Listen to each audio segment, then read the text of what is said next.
Alright. Hello, everybody. We're just getting ready here.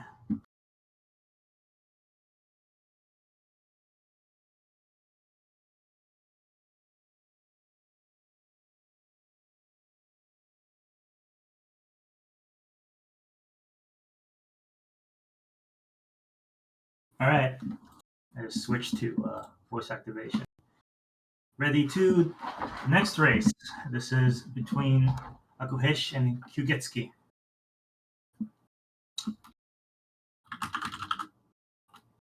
And we will be starting in just a moment. This is a lower bracket race, so it's for all the marbles.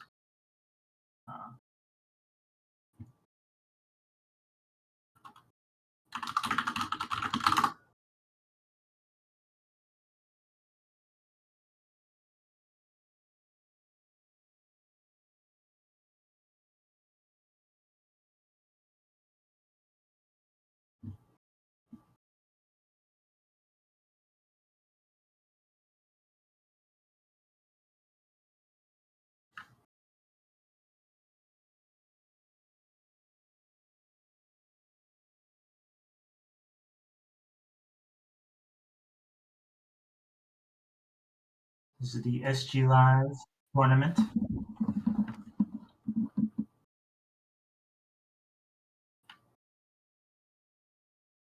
Akuheish has gotten up for some reason. Also, I got the stream open, so anyone in chat has anything to say, I'm listening. So there's about a 45-second delay. So I'll keep that in mind.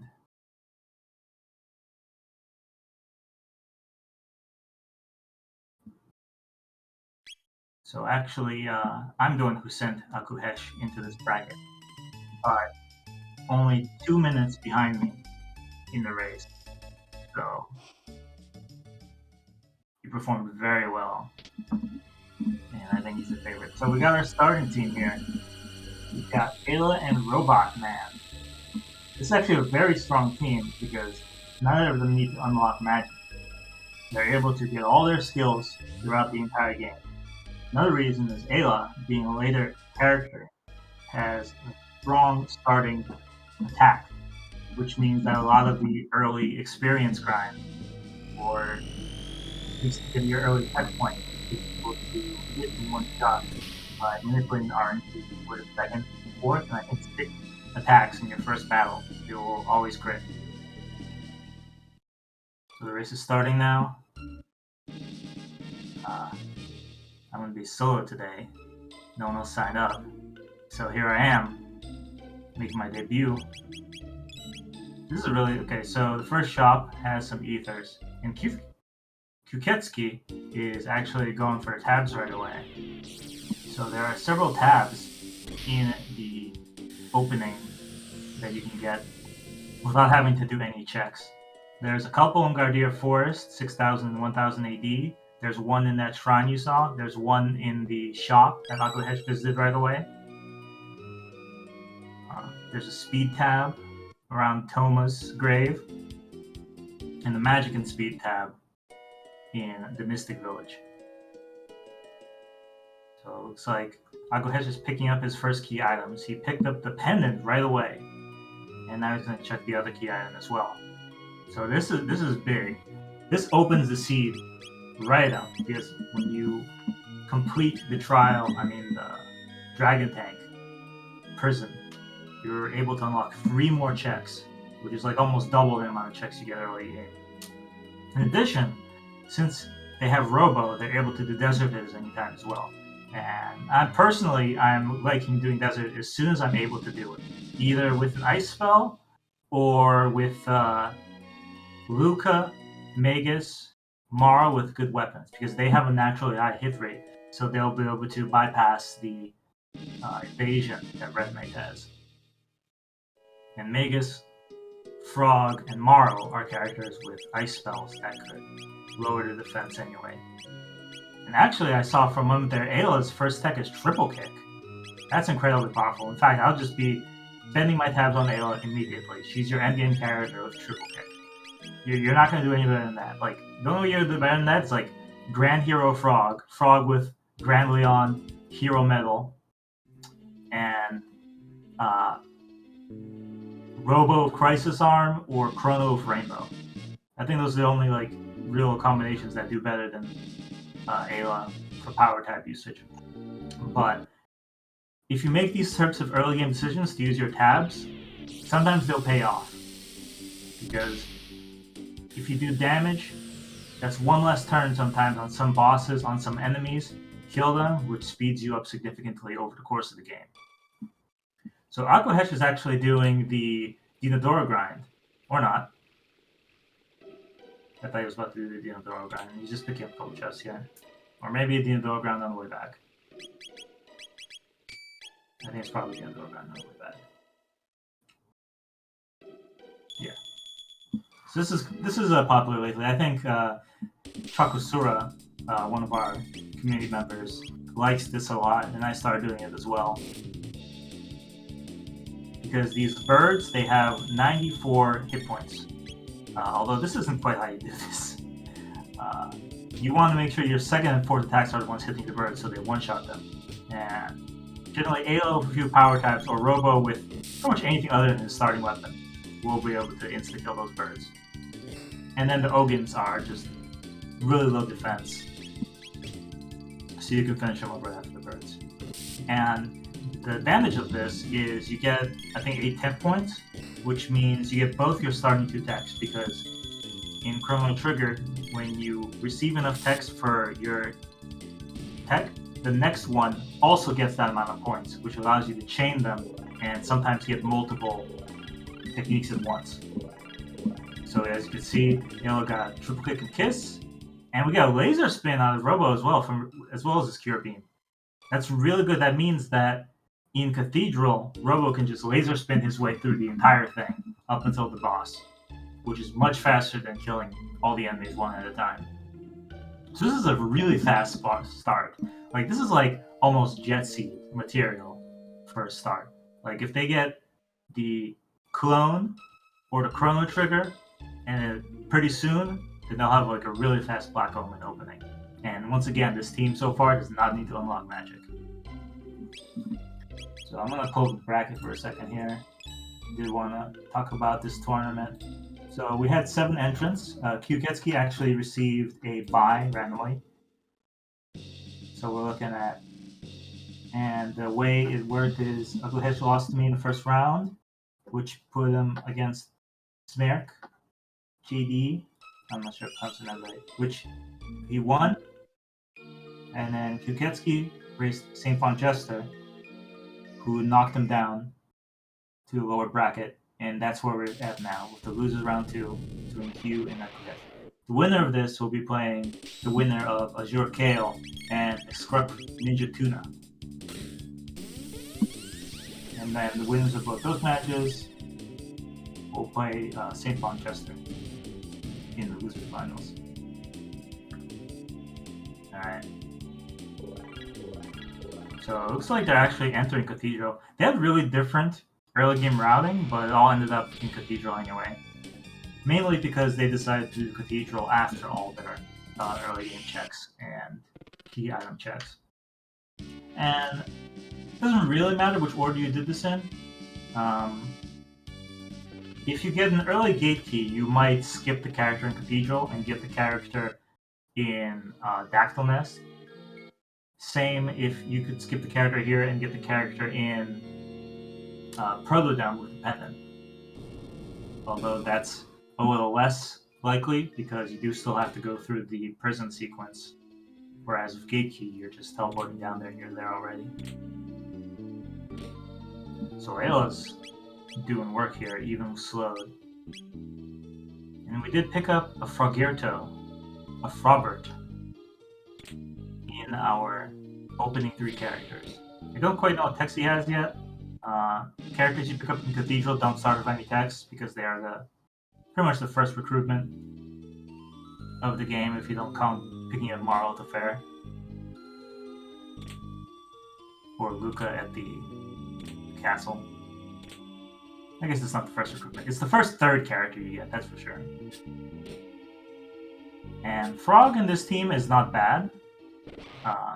He has decent speed at 11. He has the water abilities that you need to do desert. One of the ways to do desert. He has Frog Squash for various strategies, including in Ocean Palace. And another big one is Leap Slash. If he gets Leap Slash, then he gets one of the strongest physical attacks in the game, Drop Kick, with Ayla's Triple Kick. Although usually Frog gets ditched. If you run into a Luca or a Magus, then that's going to be a better fit for this team because it's sort of missing the strong magic component. Robo could be good with magic. If you get his Ribbon, which includes an effect that increases his damage by 25%, then his Shock ability does fairly high damage and can get you through the end game. But otherwise, Frog and Robo, they might not be long for this world if they receive a better character. Although Frog would probably be more likely to leave because they do not have a magic unlock. Like if they get Magus, I'll probably slot Magus in just because he's able to get all his spells while Frog can't. And as Jurkale mentioned in the chat there's currently a sword piece and a frog on the table, which means our runners are one key item away, the bent sword, from the Magus Castle Go mode, which I consider the longest Go mode, and it might also be one of the trickiest. There's a lot of skips. There's, I think, the fair number of bosses. And then there's the Magus fight at the end, which, with the random chance of which element you get, could be tricky. Although, honestly, this team would not have much of a problem with Magus, because with Ayla and Robo, you could get Beast Toss. Beast Toss is a very high damage physical attack, and no matter what element Magus is on, you can just Beast Toss them. It won't do as much damage as probably like, you know, a Flare or any of the, or Dark Matter or actually hitting the element he wants to be hit with. But it's very high damage, and it'll get you through the fight pretty quickly. And especially once he becomes vulnerable and starts trying to cast a spell, then one or two Beast Tosses will completely end him. Pretty good drops off the urns. I think I saw a Shelter there. Shelter's like one of the most valuable low-tier chest, low-tier drop items you can get. Since you always need Shelters and then you seed, and it costs 1,200, so it's a bit pricey. And Shelters are mainly a time save. Like when you get to the save point, using a Shelter is saving you all the time you could be spending using mid-ethers, ethers, mid-tonics, and all that stuff. And yeah, as akuheish is going into Hecarim because Hecarim's a really good early game check. The boss has fairly low HP, and with Ayla and Robo in the party, they're going to get the maximum benefit from the TP game, whereas Frog is going to cap out about halfway through this. Kyuketsuki, on the other hand, is going straight to the future, and I think this is a more bold play, whereas you're not going to get a key item, but you are going to unlock a character, and that character is not only going to come with all three of their techs, they're also going to start at the base level of 15, and characters who you have not picked up yet in the Dactyl, Burrow, and Preludome spots start at level 15, and they get a portion of the experience, I think 75%, correct me if I'm wrong, of the experience that you're getting throughout the game. So by the time you pick them up, usually they're like around level 17 or maybe even higher. So they'll be level 17, whereas the rest of the party will be like level 12. It'll be a huge leg up in terms of getting through the seed quickly. And Kyuketsuki is actually going into the basement here to pick up a few of the chests. So these are all mid-tier chests. Some actually decent finds. I wouldn't normally go down here because when you get to the future, you're already with the early charge pendant flag, you're able to open all the sealed chests and all the sealed doors, which are going to give you higher value items than the ones, or at least equal value than what you're getting in here. So I wouldn't normally go for it, but it did pay off, because I think Magic Ring and Lumen Robe are very good items. And the Common Arrow can be sold as well. Pseudo Arc is already cursing us with Omega's run. I'm generally not a fan of doing them, because I've done them so often in the past couple of weeks. I'm sort of sick of it. But sometimes it is quite quick. In fact, the fastest recorded time for this category, race and boss flags, boss randomizer flags, is my 117 run, which included Mega's Castle. But I think it could be much faster with the Lavos, with the Tyranno into Lavos route. So we do have one of the Nizbells here. I didn't catch quite which one it was. Someone in chat could let me know. I was looking at the right side screen. Oh dear, akuheish is actually noping out of this.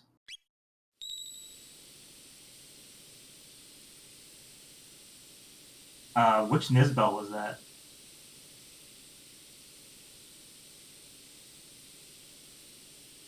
Nizbel 1?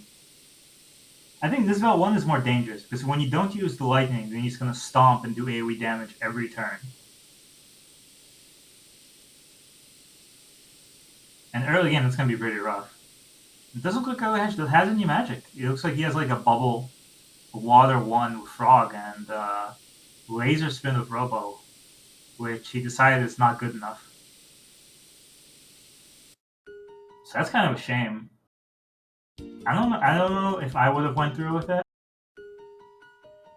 This one doesn't have that much experience, HP, and you could use the magic tab on Frog to try to burn him down with water. But I guess maybe it's faster to just go to the future, find a character, and then come back later. It's still sort of a time waster though, because now Aku's like fairly behind in the same routing. Kyuketsuki has a little mask fight and threw up his hands, very disappointed in himself. But he's still fairly ahead as far as the routing is concerned. We did throw Ayla in here, which will allow him to pick up some TP for her to get a few more skills. So the skill to look out for in the short term anyway is actually Tailspin, because with Tailspin you can easily do that Nizbel fight.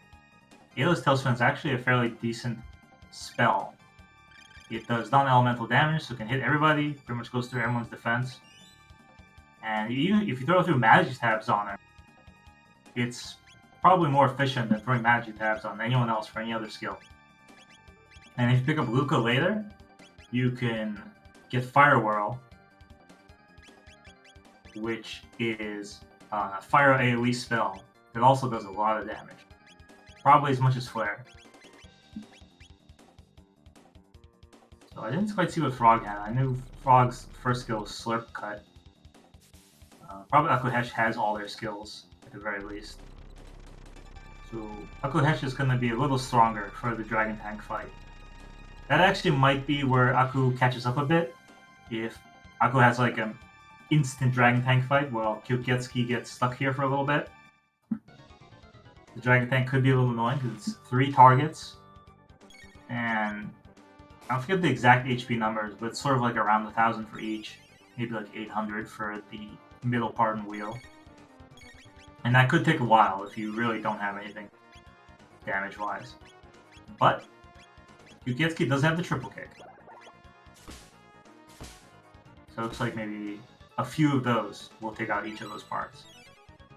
So I guess there's not much opportunity for Aku to catch up from that. But their future decisions could create another divergence for them. Like where they're going to go first.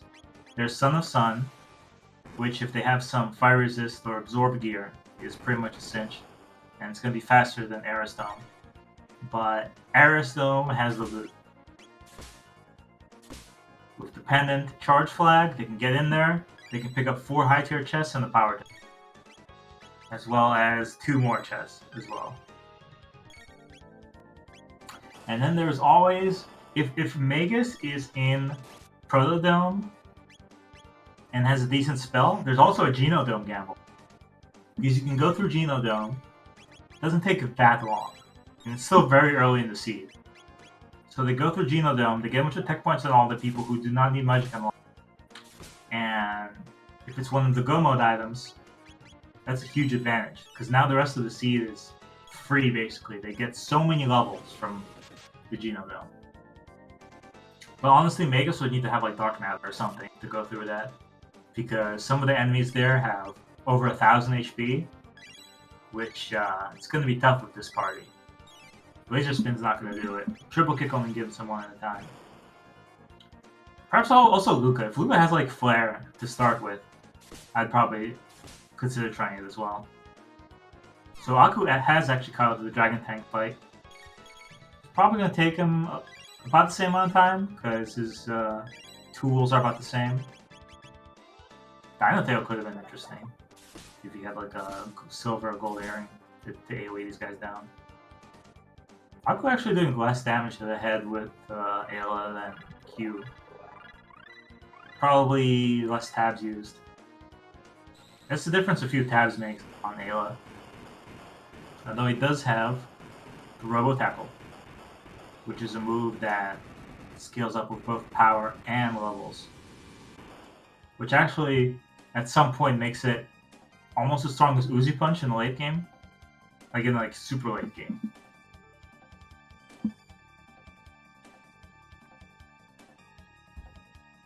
And he knows it was in the chest on the right side. There's also a chest right before you exit that has generally something pretty good in it. So this is going to be a lot of looting in the future. There's going to be a lot of chests that I have access to right away with mid-tier or higher loot.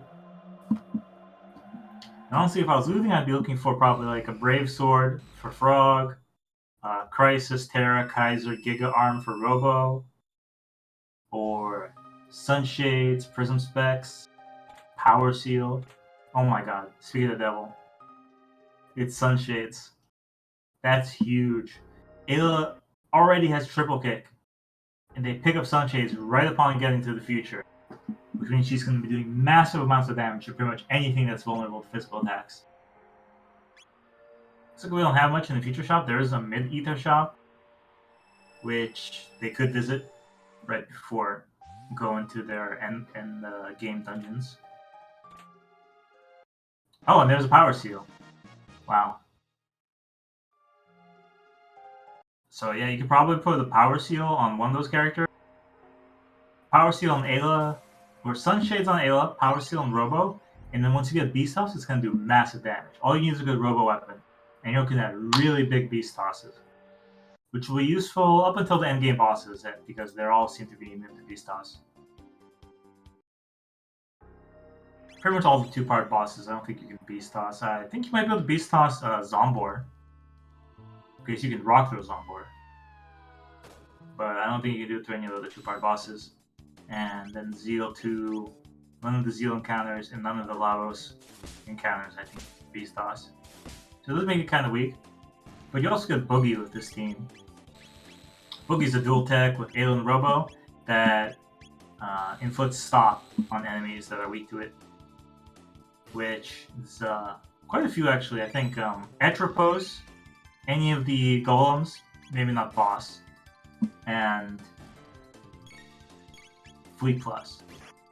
Really important to do it on Fleet Plus because Fleet Plus is one of the trickier bosses to encounter.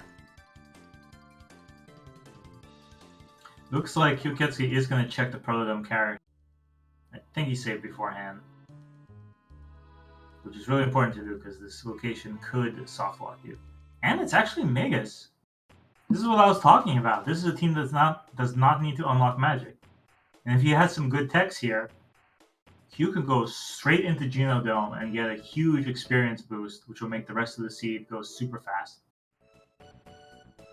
So it's a little dangerous to put him into the party right now, because I think a common soft lock condition, so he's going to leave before putting him in.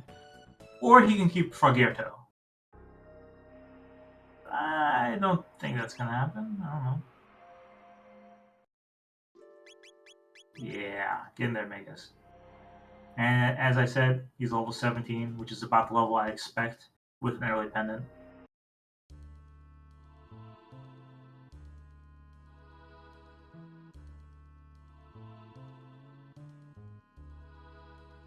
And it looks like Q's going straight into Aristone with this team.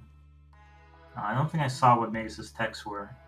It is rather important, because he's got a lot of options, because when he has anti-life, then Desert becomes a fairly fast check, as well as some of the bosses that are normally magic or physical resistant. There's actually Red Vest in here, yeah. So if Red Vest, right after this check, which I assume Q's going to actually finish, he's going to go straight to Son of Sun and do that with the Red Vest, and it's going to be pretty free. Throw some speed tabs in his inventory. I guess there's still a chance of getting a character like Luca. But honestly, with this team, I would take the gamble and assume that Magus is going to be my final member and just use all the tabs on him. Make sure he goes first every fight and just spam out those spells. Equipping the Red Vest here is actually pretty good as well. Guardian boss, after you kill its little bits, it will do laser spin and then it will do a fire attack. So absorbing that fire attack will make the boss fairly easy. So he does have anti-life, magic wall. I think that was Ice 2, or maybe Ice 2 coming up. So I wouldn't be surprised if Desert gets done after Aristone and Son of Sun. This would be a really good team for Desert. It's so much power, and there's Ice. You could probably kill Red Knight in like 3 or 4 triple kicks actually at this point. So what else we got going on here? Aku still has nothing for Froggerto, Frobert, or Glenn, as you might call him by his real, actual birth name. Still no weapons for Robo either. So he's not going to be doing much except laser spinning and cure beaming. Aku actually goes to Zenith after the future. And it's a Moonstone. Aku is going to nope out of that Moonstone check. With no Marl, no... Marl could be in Cathedral. With no Marl, no Prism Shard, there's no access to the past. There's pretty much no way to do Moonshard right now or anytime soon. You know, it's funny, both these guys skipped Cathedral. I didn't expect both of them to do that. I guess it's become pretty popular. Once you have a team like this, there's really no reason to pick up a 4th character, I guess. And since they knew they had a future check, it's like, why pick up the crappy Cathedral character that's gonna have like 1 skill and be level crap, when you can go to the future and pick up a nice level 17 Megas? It's pretty much no-brainer. But could be a Marl in there, holding your favorite Go mode. So yeah, it looks like Frog does have water. I saw it before. So they're going to be able to do Red Knight. Probably will trip cook him down. And that's a pretty good move. Doing Red Knight is a fairly large amount of experience. It's a key item, and it opens a guaranteed Lapis shop, as well as other high-tier randomized items in that shop. Lapis are one of my favorite consumable items. It's 200 heal to each person, which means if you have enough Lapis, you don't really need a healer. And usually use them on the endgame bosses or some of the tricky later bosses. 1 or 2 Lapis is really all you need for any particular fight. So yeah, big divergence here. I think Aku is sort of betting on trying to... Maybe he feels a little behind, because he did enter an early Heck Run and get chased out by Nisbel. So maybe he thinks desert will be a good comeback mechanism. Figuring that Q will do all the future checks first. And it's not a bad gamble.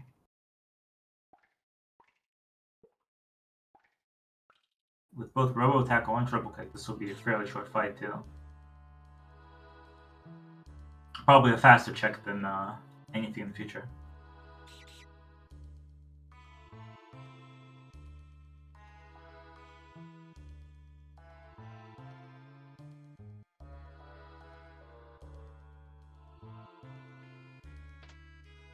The top part of Red Knight is down.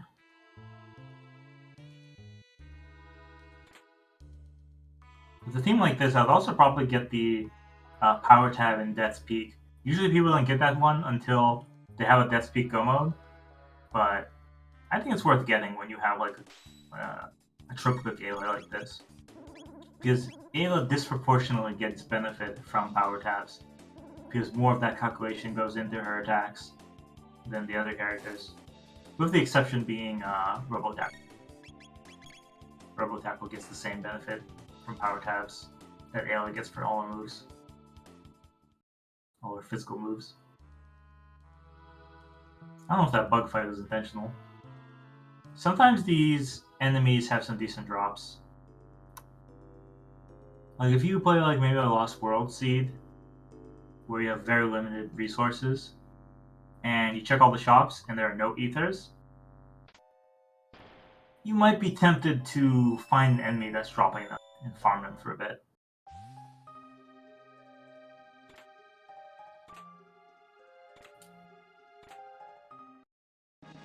Yeah, as Raquel pointed out there, Q does not need to unlock magic with this team. This is a team that can do any Go mode, will learn all their techs eventually.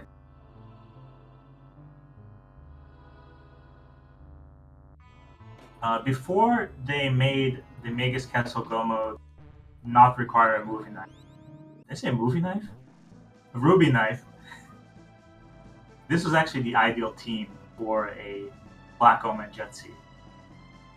Because you get your 3 key items, you have this party, you can get all their techs in Black Omen by doing the fights, and you're able to just go. Like it was more common to try to get like a really fast time with this team than to get like Luca and hope that she has like Flare and Fire too.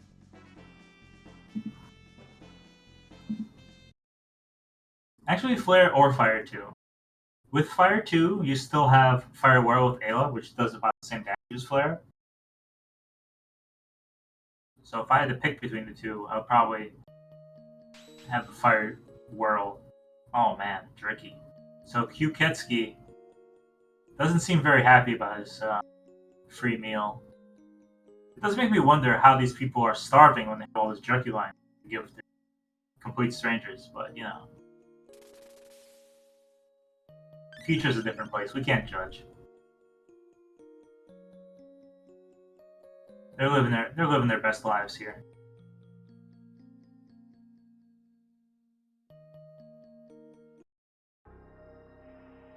So Kyuketsuki will probably either,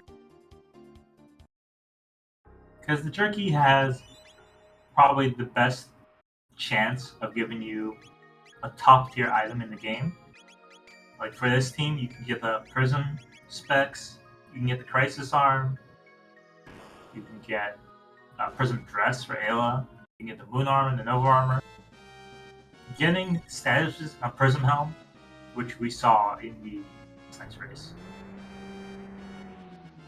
And getting that sort of status resist on a piece of gear frees up an accessory slot later. And since we got things like sunshades, accessory slots are quite a premium right now. So holy crap, akuheish actually got a Tomos pop from that desert check and is going for it. He's going straight into the desert.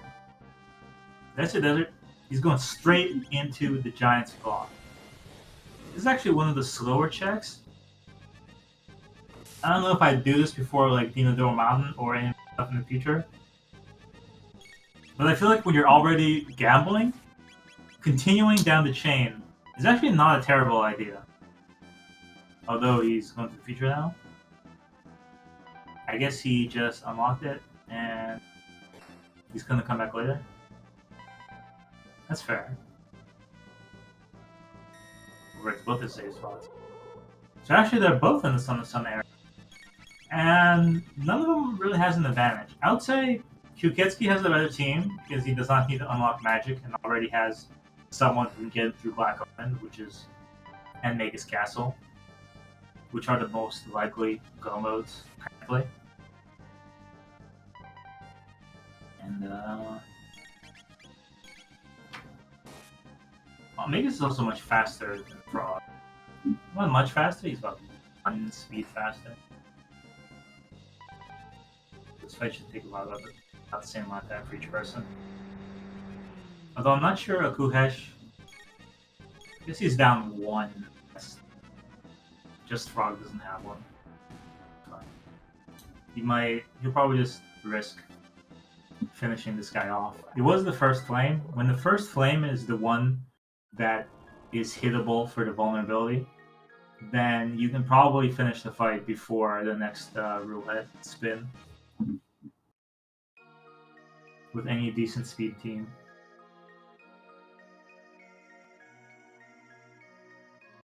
What was that key item? I was looking at the left screen. Why can't my eyes look at 2 different places? Maybe I can predict what that key item was by looking on Kyuketsuki's face. Oh, it was the trigger. So I don't know. I've been talking about the Black Omen go mode for a while now, but we might actually see it. He's now 1 piece away from the Magus Castle go mode, Black Omen go mode, which requires Pendant, Chrono Trigger, and the clone. It calls it Time Egg. That's fair. It is what it is. So, unfortunately for Kyuketsuki, Desert will not yield a key item go mode piece right away. He'll first get the Thomas Bomb. But he's actually in pretty good shape here. If Aku goes for Arrowstone next, which looks like what he's doing, and Q goes for Thomas Pop right after this, he'll be a little bit ahead. Depends how long these checks take for them. But I don't expect it to take very long, because they already have some decent experience. They're already level 16 on the left side and on the right side. Level 16 is about the level that I'll be comfortable going into one of the endgame dungeons, where I'll be comfortable going into Tyranno Lair or Magus Castle. For Death's Peak, I'd even be comfortable going in around level 14. It really depends on your equipment and your text.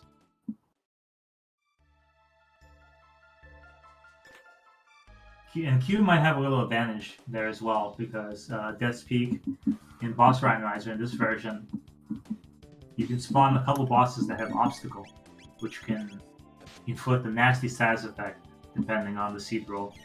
And he's got a guaranteed amulet on Magus.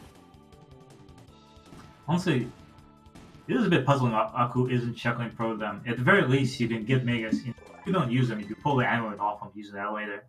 And that saves you $50,000 from buying it later on. I didn't notice there was a Doomfinger in that chest the whole time, which is a pretty decent rebel weapon. Unfortunately, Breath Knight is one of the bosses you cannot use Rock Throw or Beast Toss on. I'm going to keep talking about Beast Toss because I hope to see it at some point. Like, if it's a Black Omen run, Zombor is very likely to show up. And he's Beast Tossable. And if it's a Magus Castle route, Magus himself is Beast Tossable. And usually, a couple of the bosses up to Magus are Beast Tossable.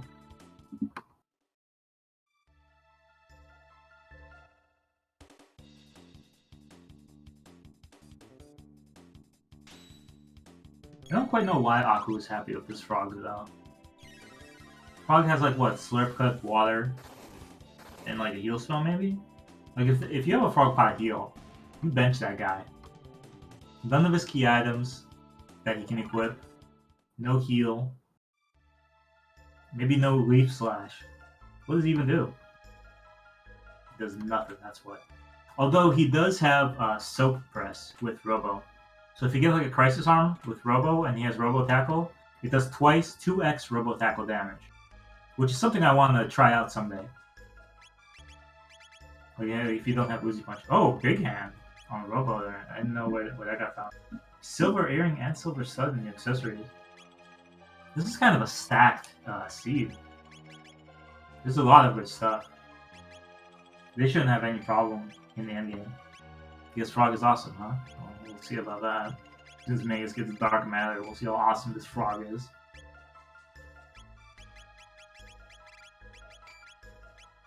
I mean, if you have some physical bosses, like Dropkick is going to be the better. I mean, again, he needs a weapon. If Frog gets a good weapon, you have a decent Dropkick future ahead of you. Because all the lava spawns, all those bosses where you want to do like a big single target hit that you can't beast toss, Frog's going to be good for. But the utility and versatility of Magus really can't be overstated. It looks like he's at Ice too, so Frog doesn't even have a niche or niche in that area as well. I don't know how to pronounce that word. Niche? I usually say niche. Big damage out of Ayla here. What was that, like over 1,000 damage? Triple kick already at level 16? I think probably the Sunshades are on, maybe? It seems likely.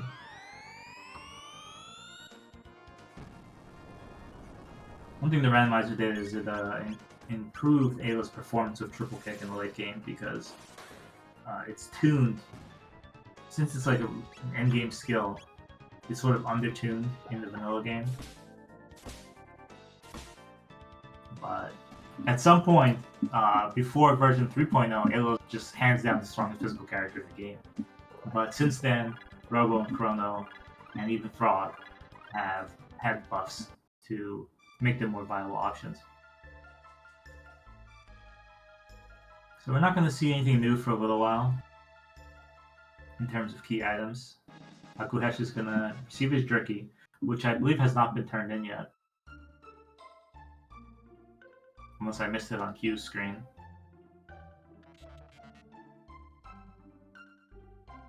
At this point, I'll like hope for the Crisis Arm or something. Okay, it looks like Q is going to turn it in now. So what's nice about turning in Jerky now is you get to do that, and you get all the steel chests in the area.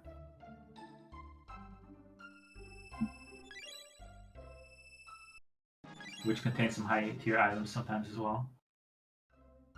If you pick up the chest too quick, you do get 2 different items, but the message displayed will be the same as the first item. So I'll probably, you either pick them up slowly or you sort your items so that your latest items on the end. So that way when you open your inventory later, you'll know which ones are the new items. So I don't know what the other item is, but it's not a little best. Oh my gosh. I keep predicting these things, man. Crisis Arm has arrived. So... Oh, and the Moon Armor! I told you this was stacked. So Crisis Arm is the best weapon in the game for anybody. It's Robo's best weapon.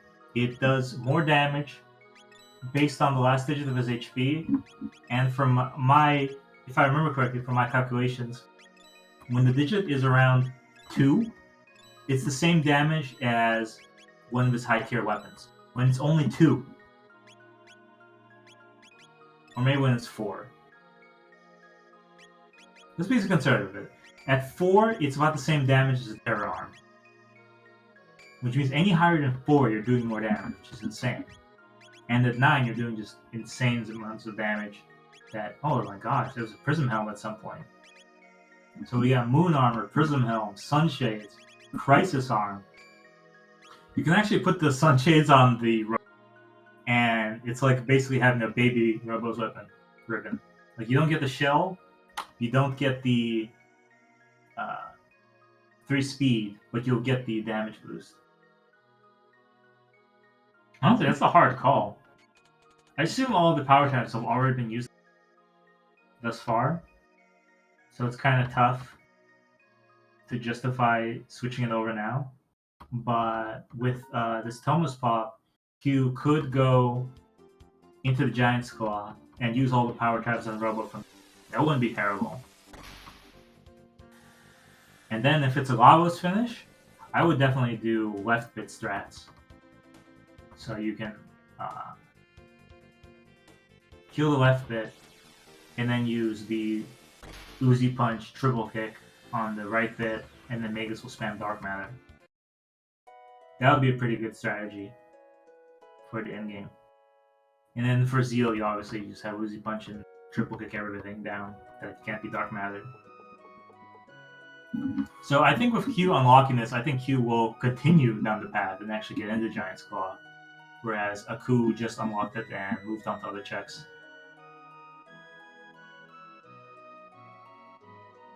So actually, Robo has also Heal Beam coming up as well. And Hecarim's Cave has not been done yet by either player. Aku dumped out of it earlier. Oh my gosh, synchronized! Oh, for a second I thought it was synchronized Giant's Claw entering, but Q actually just sort of did the cutscene and it just happened to be at the same time where Aku was entering. Yeah, that's nuts. You know what's funny, in this game right now, the silver stuff's actually kind of weak compared to all the other stuff they have, like the power seals, the sunshades, the amulets, maybe even the silver earring. Like, studs are great, but in the end game, you usually have like hyper ethers, elixirs, mega elixirs.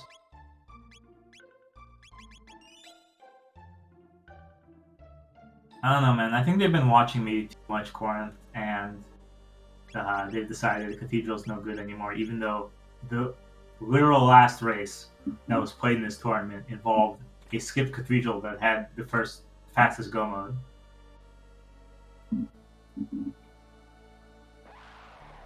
Although in this seed, I do confess, I would have skipped it as well. There's really nothing in there that would significantly increase the team's abilities. Like maybe Magus or Luca. But I wouldn't care much for Chrono or Maro. Plus, there's no Prism Shard. They did their early checks and there was no Prism Shard. So that's even less reason to do it. So we do actually have synchronized Giant's Claw. It's actually amazing. Their routing, even though they had such different routing, they have ended up doing the same number of checks completed. And now they're in the same check.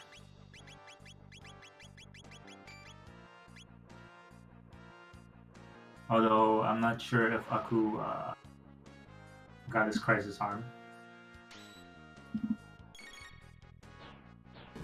He's going to be a little ahead here. And Aku did pick up the Magus. So, we're going to have the same team. The No Magic Unlock team. The... I don't know what I'd call this. The sad Specchio team. The lonely Specchio team.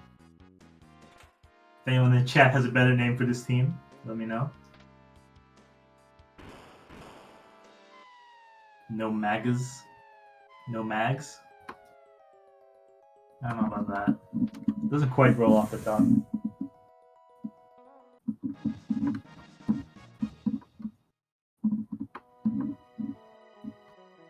So these rolls are pretty good. They're like 1,050 tech points. But they're kind of hard to hit. Magus is the only one who've hit high enough to hit the menu sometimes. Robo's hits is abysmal. He's most of the time. And it'll sort of mill down the road. But they all do so much damage that it only takes a couple hits to finish them off. Oh! Boogie and Beast Toss have been learned. So a large number of bosses have been trivialized by this combination of skills.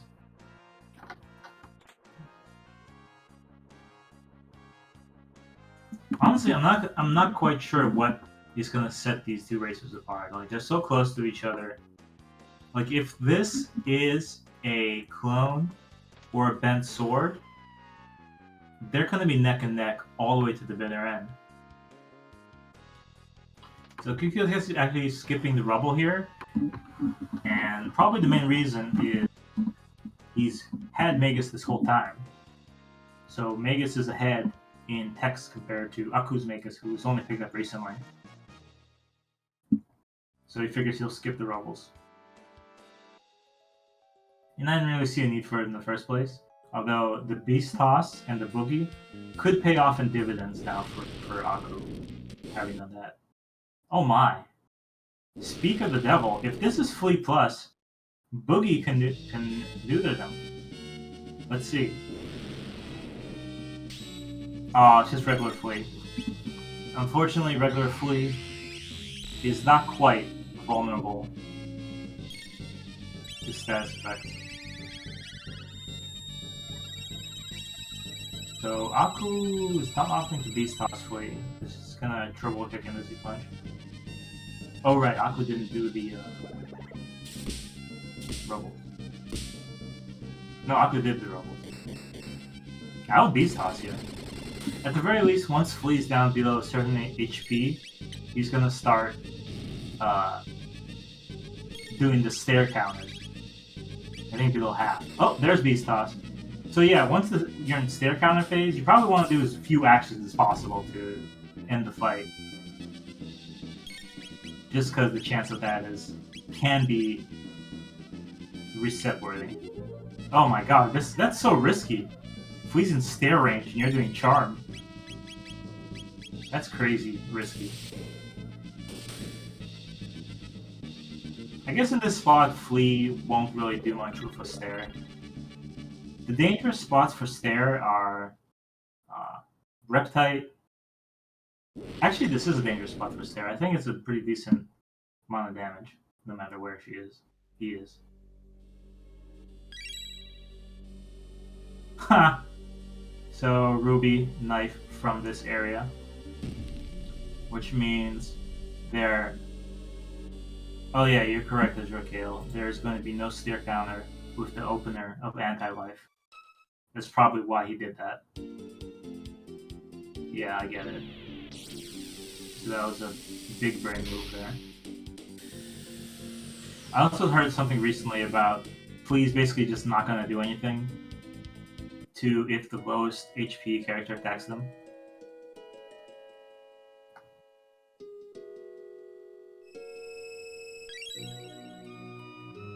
I wonder if Aku was going to wish he came here earlier.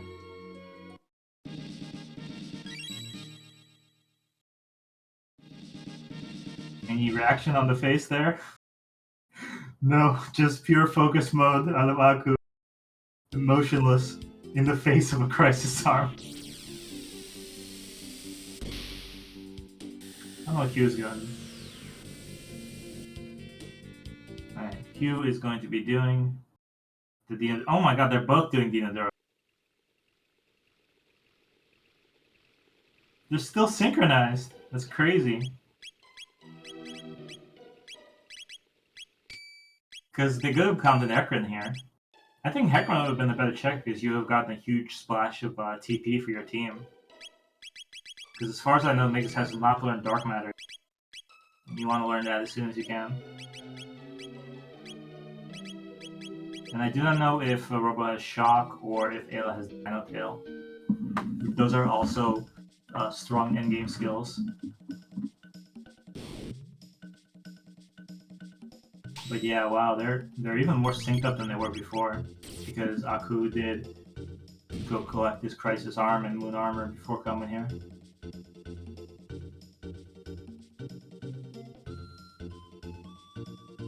Now I think both of them are pretty good on the skips in this area, but that might allow Aku to catch up if it skips a little better. There's a couple of spots where they might trip up on it. But in general, this is a pretty easy spot to learn skips. There's really no frame perfect type of deals. like in Dactyl Nest or whatever. You just need to make sure you don't goof up, especially when you're going up at the top, because that'll lock you into a really long fight sequence. Make you lose like 2 or 3 minutes just off missing that one skip.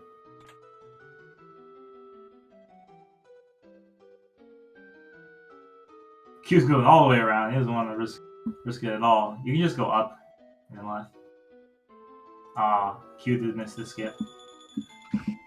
I practiced the skip a few times. Like a lot of people get to the bottom of the ramp and walk down, all the way down, and then left. And then you can start running when you're halfway through the waterfall. But you could also hug the right wall, and when your head gets up to the flowers, just push left. And you can just run through it. And this part also has a few skips as well. Looks like you just hug the bottom to get through it. I like to do Aku's doing here, where I just keep running left and then down. There's really no time difference between them. Mountains are very nice today, I will have to say. Some very pretty mountains, some nice canopies.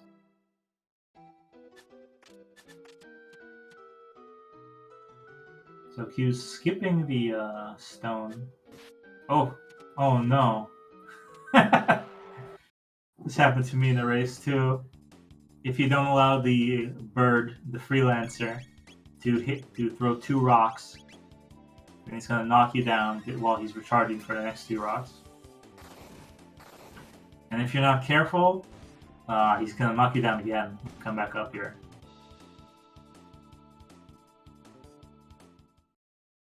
Aku's stream has kind of frozen for a second here on my end.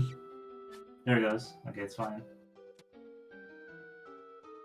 It's funny, it froze right when you get the rock, which is where the game stops to tell you that you've gotten an amazing item for an extended period of time.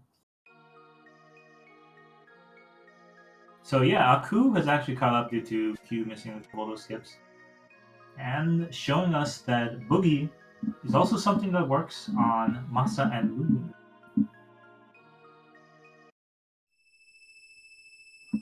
I think they're vulnerable to pretty much all the status elements. So they have like, I don't know, 950 HP, maybe 1,000. Conservatively, let's say 1,000.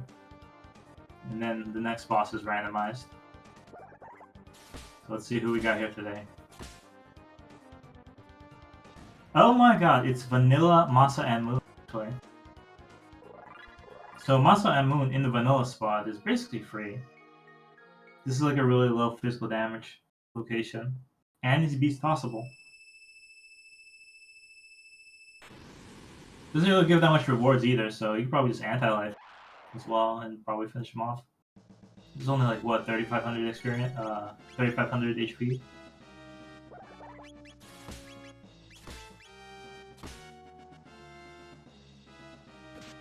He's gonna finish him off with a Charm and then maybe like Uzi Punch. Power Rain. Now bosses have like a really full item pool of items. So a lot of times you're not going to get anything off him from a charm, but I think Q just clapped because he did an Uzi Punch with a high digit number and it did 2209 damage. I don't know if he used the power tabs from, yeah, it was a 9, which is the maximum possible damage. Imagine how much damage a Beast Toss is going to do.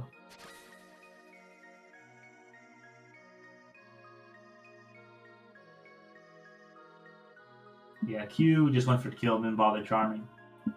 So I managed to beat him first. And also the triple kick on the... Like, Boogie wasn't necessary on the Masa and Moon there at the start, because one triple kick kills him anyway. So Q's tactics were a little better and got him to finish quicker. Ha! It's a gate key! So no go mode quite yet. In fact, they are now one piece away from all 3 go modes. And the remaining checks right now are Hecarim, Genodome, and Reptile Lair. So we could see a divergence here.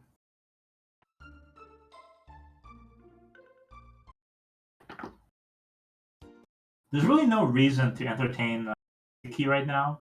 They have the Magicless team. So going through the whole sequence to unlock the past is sort of a big time sink. Whereas Hecarim could have the clone right away for them. And then just hop into the feature and finish it. So I think going for the clone would be the fastest thing to do, trying to do Hecarim. And then I would probably go to Reptite. Qstream is frozen for me right now.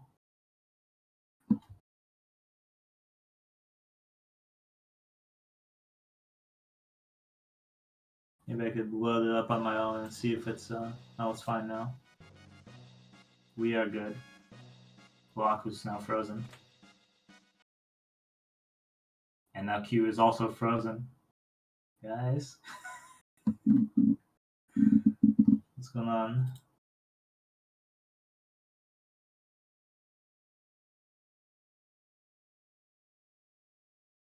Okay, Aku's is going. Aku said something. I don't know what's going on. But while that's resolving, on Aku's screen, we see that he used the gate key and has unlocked the past. Probably going to not bother with Speculo because there's no value there.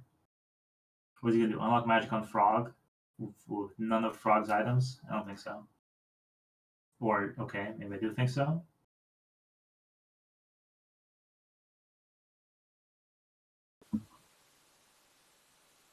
Oh, you're right. Maybe this is syncing timers. Well, if they're using their timer, then it'll be synced anyway, right?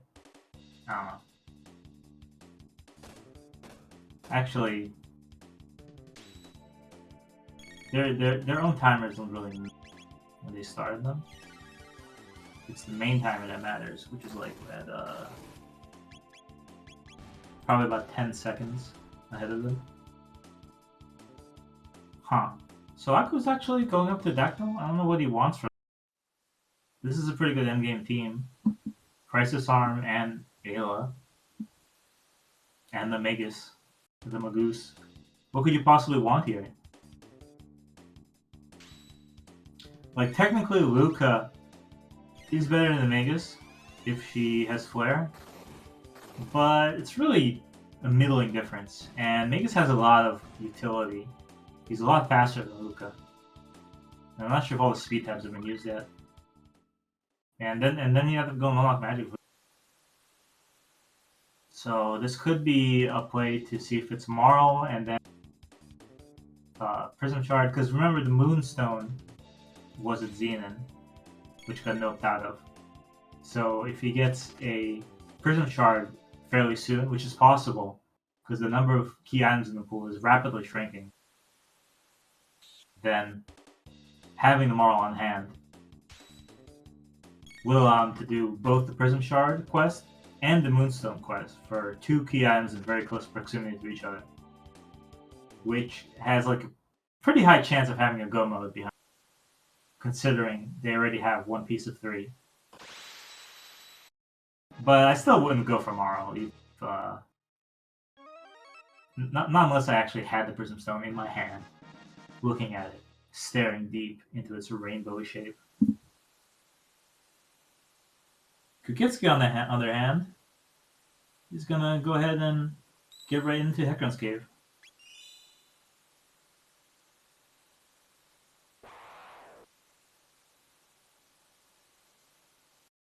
Where he will find a Nizbel, OG Nizbel, which is not a big deal because he has a Magus to Lightning 2, and then Robo and Ayla will probably one-shot him with their skills. Like 1 Beast Toss. Let's see the Beast Toss.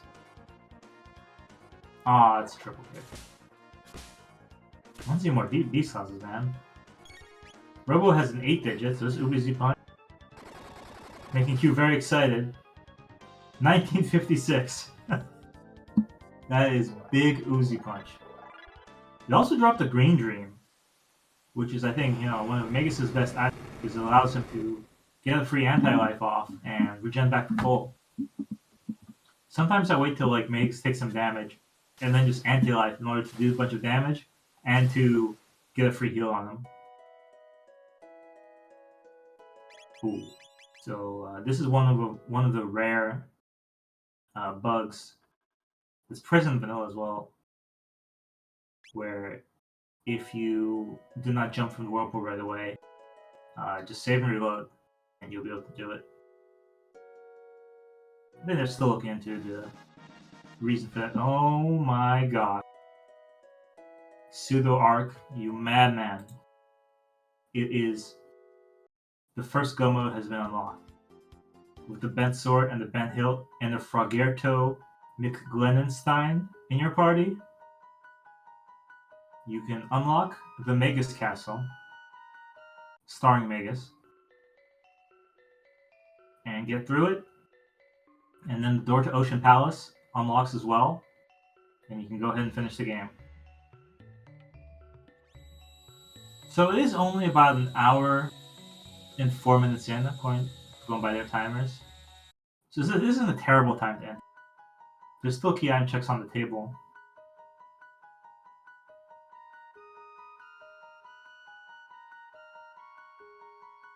But if Aku's going to be kicking himself if he doesn't get another key item soon. This does mean a few things, actually, in terms of the remaining checks. We got Reptile Lair and Genodome, right? And of the remaining checks, of the remaining items, we got Hero Metal, Dreamstone, Clone, Prism Shard. There's actually a lot of items remaining, right? Which means the other go mode is either in Reptite, Geno, or Woe, or it's hidden behind the Prism Shard.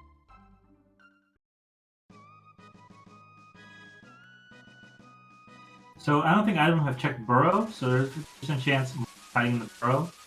So getting this go mode might be required to get the other go mode. Which means that there would be no way for Aku to get a faster go mode. He would have to get the Magus Castle route in order to unlock the other, which would put Q pretty far ahead. Oh, I just noticed Magic Tabs are +3. Wow.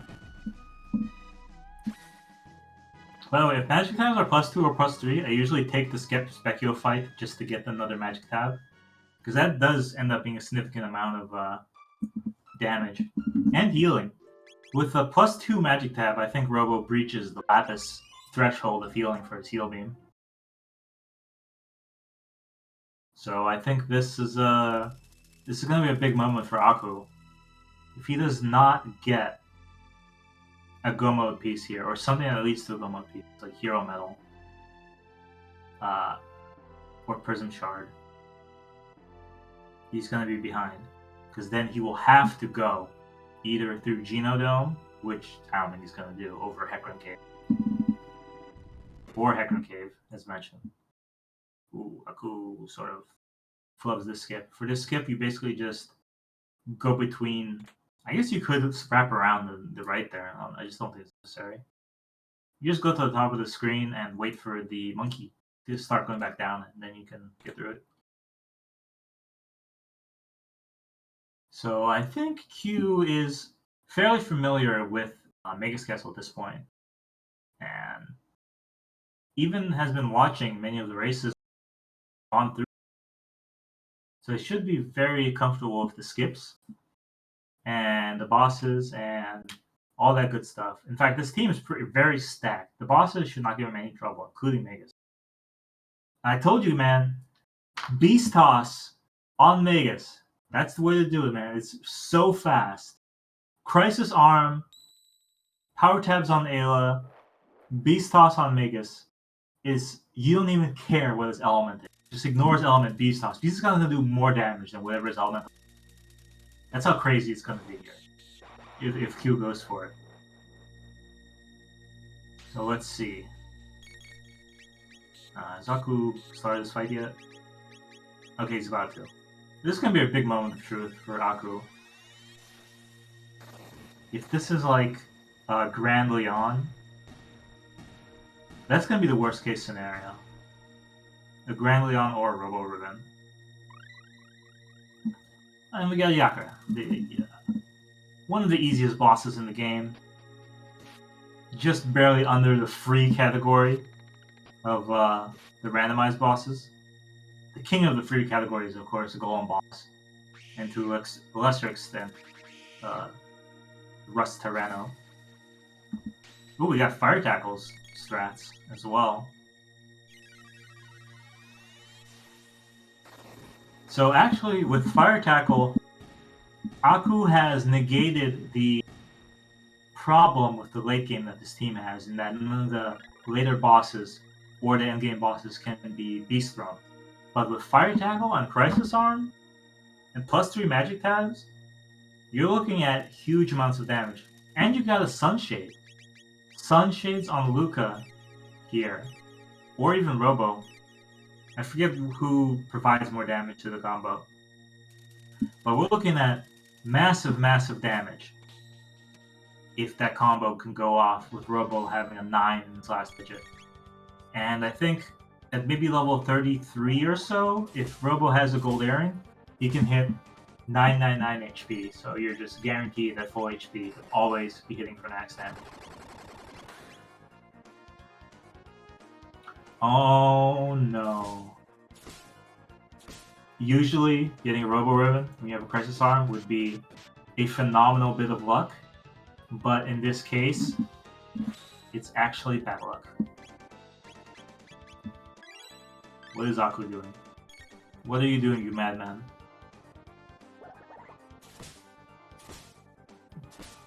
Aku. No. You aren't. You can't. Oh, what a troll! What a troll! He flies over it, then goes back to the present. He must have just remembered he never finished Heckran. Oh my gosh, that would have been such a move. That could have, like... That could have saved him a lot of time. Right, if Luca has Flare right now, then, well, that's funny. What happened to, like, I know he did, like, all these, but what happened to the, 2 drilly guys encounter? Or maybe he did that. I guess I missed it on the first pass. That fight's usually skippable. Interesting that the game remembers that you did all these fights in the zone. Not every zone has that, but this one does. So Aku is not doing the Genodome risk, and I don't blame him. It's not especially a great move when your team's already sort of finished. Well, yeah, Fleet Plus just found himself in his original spot with an upgrade, trying to get revenge for the last fight. So this one I believe you can boogie, but it's totally unnecessary. You have super powered team that can... It's like almost a waste of time to boogie when those 2 characters could just be doing damage instead. I wish I was seeing Beast Toss right now, but I'm not. But that's okay. Sometimes you need to save the Beast Toss for a later day.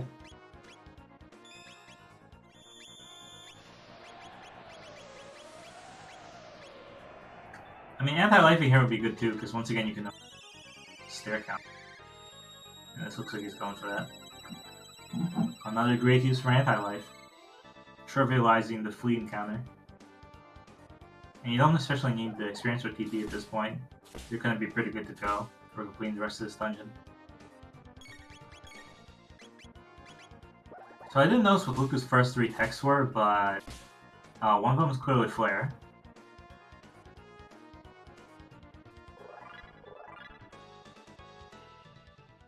And that's all you need. If you're not going to be doing Blaze Kicks, Fire Tackles instead. Wait, actually, if he has Fire Tackle, then he does have Fire 2. So Flare and Fire 2 were in Luca's first 3? That's what I'm getting out of this. Or at least very early. So I wonder if Aku's going to continue to be stone-faced about this. Look at that focus. Look at that intense focus. Not a thought in his mind other than the sweet taste of victory.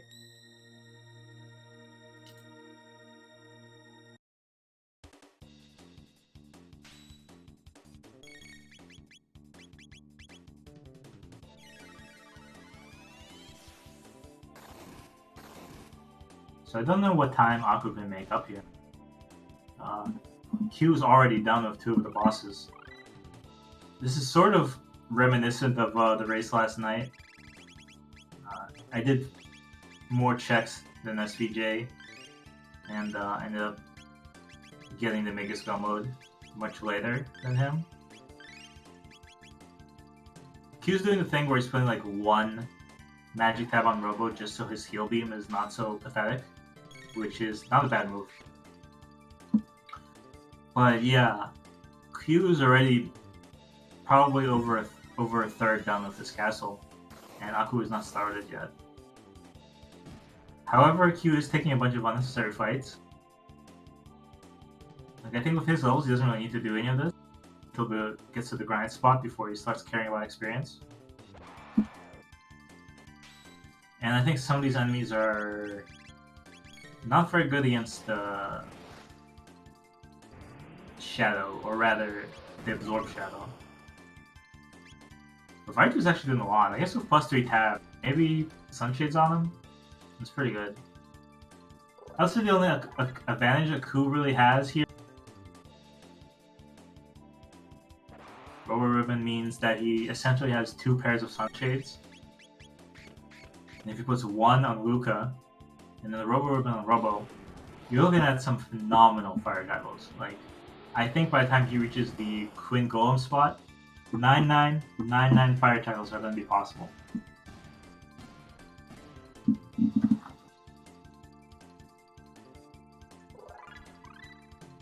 So another way Aku could catch up is if Q falls into literally every hole in Ozzy's gauntlet. Or I don't know what to call it, his whole room. This is not quite the whole room, this is the guillotine room. Honestly, I wonder if like you just run through it the moment you enter this room. Pain. If it's faster than waiting for these things to rise up. I'm sure I could probably just watch a speedrun and that will answer my question. Because they have this already optimized.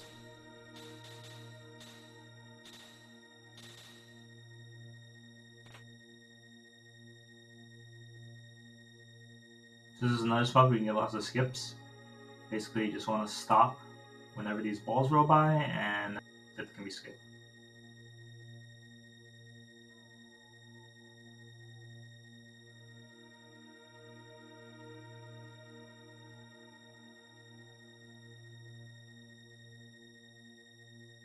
Oh. Q has fallen into a hole. Well, on the red side, it's a little more experience, and it's 4 chests. But he fell into the hole kind of late into the maze, so probably won't fall into any more. Like I said, he needs to fall into a few more holes for Aku to catch up here.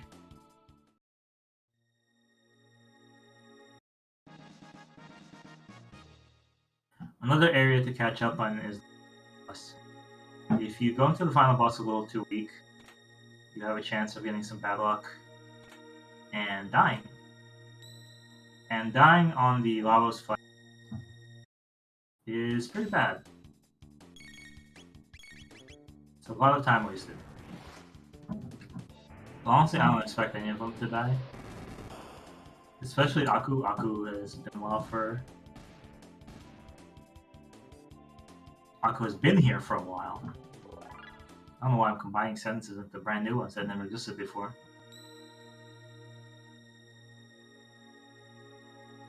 Alright, Q round 2 on the maze. So you want to get up to that 3rd diamond under dodge, then right. It's possible you could just like upright to get through it when you get to that point.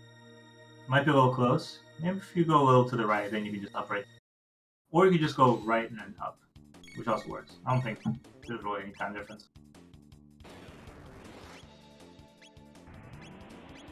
Outlaws are fun.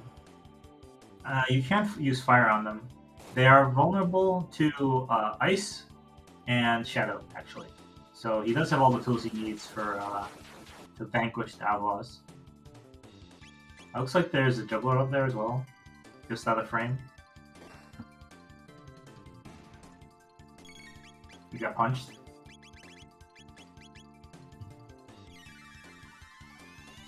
You always want to get punched. Yeah, okay. Looks like Q knows that weakness is ice. Dark Mist, Dark Bomb will work as well. To skip those guys, you just run up as soon as you are able. Like so. You can keep running. This spot's actually the trickiest. See if Q gets it. So you sort of go up to them and then have them touch your... You have them touch your last party member, which causes them to divert into off the bridge for some reason. And you wait a little bit, a few seconds, and then you can run past, and you miss them.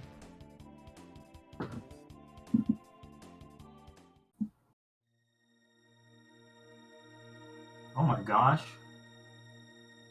I think I just saw like 4668 fire tackle on Aku's screen. And Super Slash somehow survived it.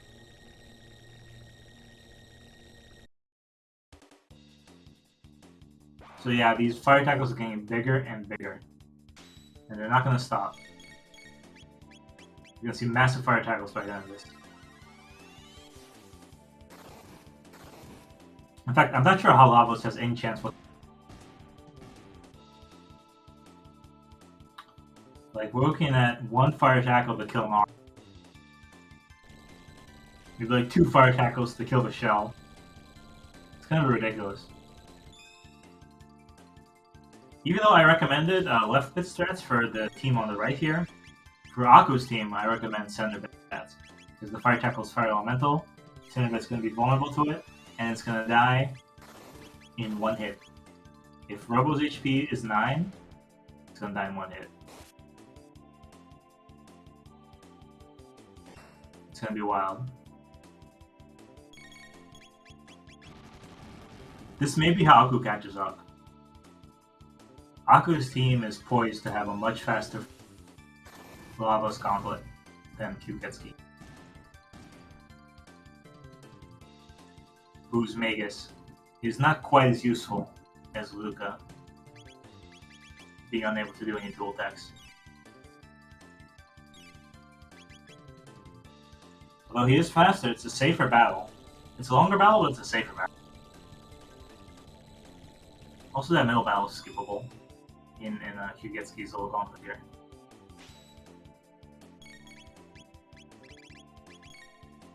I guess this has Dark Matter. So Dark Matter is probably going to be his spell of choice. Do the grind spot. I think they'll reach the grind spot maybe like level 26 or so. 25 or 26. Like they're going to be really close to just skip that out here. So I think like the minimum I would stop grinding with like a really good gear would be 27. But 30, I would feel very safe.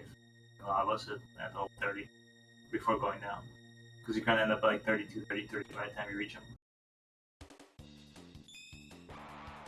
There's a skip there as well where Q was. If you go up the stairs a certain way, you'll be able to skip this way.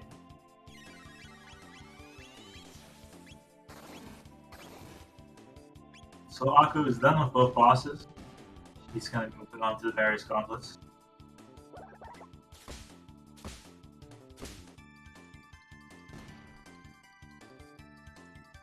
He actually got through those bosses a little quicker than Kyuketsuki here. And he is running from all these fights. That's gonna be another little time save. All these little time saves are gonna add up. But the question is, will they be enough to go for the chance here? Because he seems like he's maybe 8 minutes behind. Magus. Also, let's see if Q remembers to charm the chains. So if you charm the chain, you're going to get an extra item in addition to Lapis. Magic Seal and more Lapis. That's amazing. This means if Q goes for the charm on all of them, that's 8 Lapis. You don't need... 8 Lapis is enough for the rest of the game. You won't need Robo to steal. But you can just keep punching. That's really good. You know, with the Crisis on, you really don't want to be casting. You want to be Uzi punching. Or Robo tackling. It's hard to tell when Robo tackling.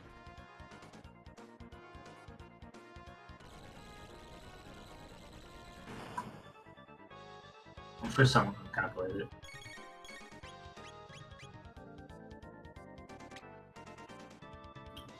Missed on the last one, so he's only going to get 7 of 8 Lapis, which is still more than enough for us to game. In fact, I ended up using round 2. 2 is my minimum number of Lapis that I try to get. Because you use 1 when the shell fight starts to mitigate the AoE damage from the first attack. And then you use another one after Beams of Pain from Lavos 2, which will usually save you from dying to boomerangs. Unless you're Luca, wearing a tavern vest, in which case you'll die no matter what happens.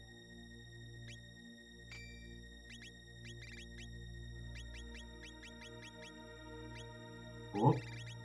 Whoop. And Aku gets through the maze without falling in any holes.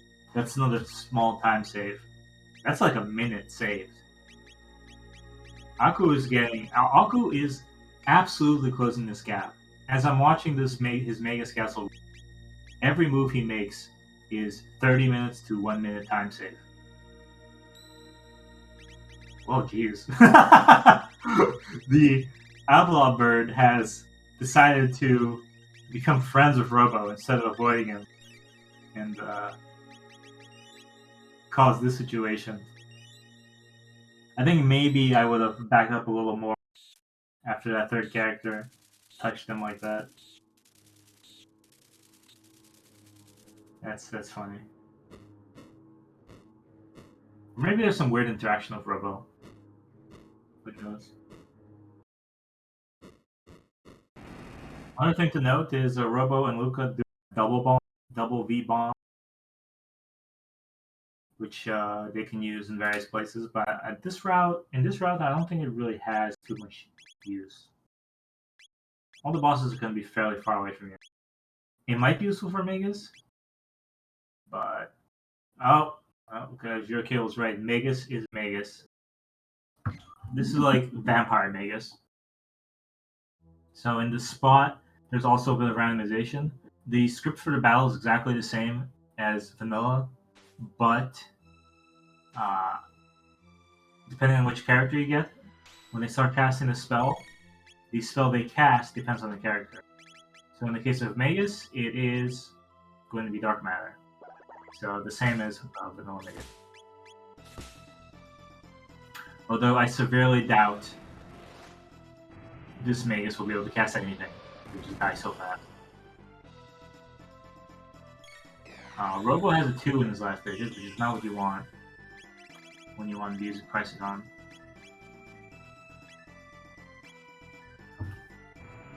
However, Magus is going to be doing a lot of damage very often, which means Robo does have another chance to get a 9, and there's a 9.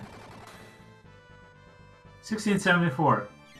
Like I said, Robo Crisis Arm is going to be doing pretty much the same damage as I'll be beast tossing here though. I don't know why he's not beast. make use of Ayla's high attack and Robo's Crisis Arm. That's going to be the most efficient thing to do here. No! Beastos! Oh.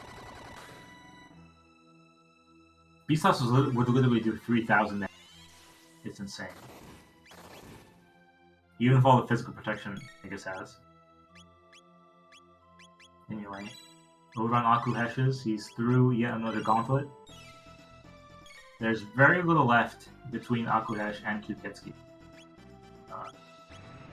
There's this little area. If you hold the right side, you will skip all these monsters. And you got the skip as well. Yeah, Aku is like right on his heels. If he has a better Magus fight, we're looking at another sync-up. Akuheish has had a phenomenal run through Magus, dodging all the fights, getting almost all the skips. This is how you do Magus Castle. Ideally, if you get all the skips, it's like a 20-minute dungeon. It's actually not that long. We've all, in the community, done it so many times that it has become much, much closer to the other Go mode. It's really not that bad at all. And you get a fair amount of experience from it, so you could avoid the grind from the run. So Kyuketsuki is doing this fight.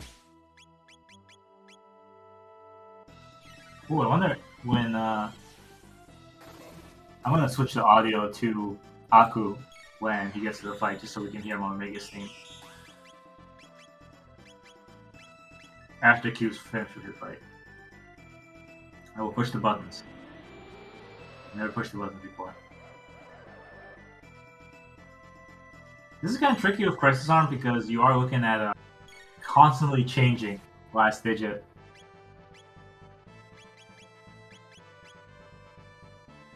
So his damage is not as consistent as just having a triple click all the time. But it'll still be beast tossing. It is okay though. This is still a massive amount of damage, like 1,000 just from physical attacks over here from each one of them. And Q is almost done with this fight.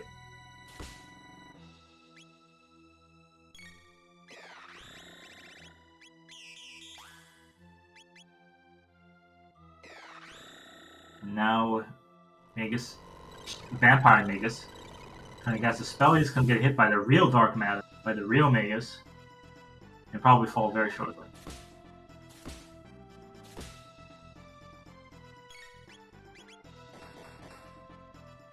So it looks like Aku's about to start the fight as Q is finishing it, and honestly, he is not that far behind.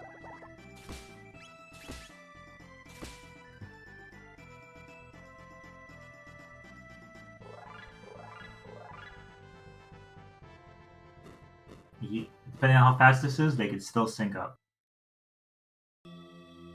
Oh look, it's Magus' theme. Who knew?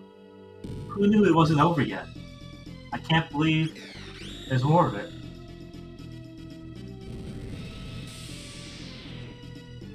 Actually, in addition to the Beast Tossers, Aku has a strong weapon in his arsenal called the Fire Tackle. Whenever the fire weakness comes up, that might just straight up one-shot him. If he gets a 9-digit at the end, looks like we have a 2, which is not what you want. Oh, but the geyser! 9! Beast Toss with a 9-digit! Let's go! Beast Toss! 2854! Oh no, oh no, guys. It's a fire weakness. If you thought the Beast Toss was big, the Fire Tackle will be even bigger. So I'll probably heal up before going for it here. This is quite... I'll be using those Lapis. Remember those Lapis you got? Oh no, Robo! Remember all those Lapis you got earlier? I'll use for some of them. Unfortunately, the having to revive there reset Robo's numbers. He's actually at 0, which makes sense because Fire Tackle not use Robo's number at all. That was pretty much just fire too, which is still a respectable amount of damage. Which I think Robo, due to the multiplier of like 1, still did something there, but probably close to nothing. And Magus is pretty, I mean, Vampire Magus is pretty fast here. He's not able to get any of his skills off. This is like, this is fairly lucky. Robo keeps getting to 0 on his last stat, which weakens all his abilities. By the way, quick interlude over on Q's screen. We have a new check, getting that speed and magic tab. Getting lots of points. I don't think it's quite necessary for this game. Both Magic and Ayla are quite fast, and if you just throw all your excess tabs on Robo, you're looking at a fairly fast team. I wouldn't necessarily do this unless I have like a much slower team.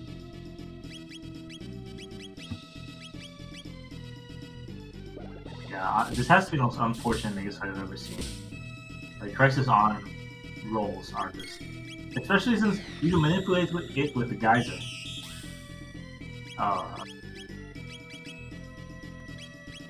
And Ayla actually doesn't have enough for triple kick. I would probably mana up here.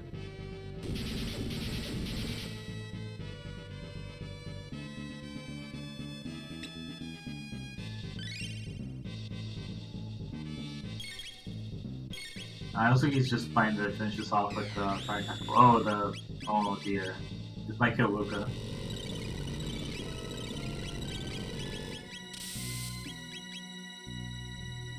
Oh no. Aku's in trouble.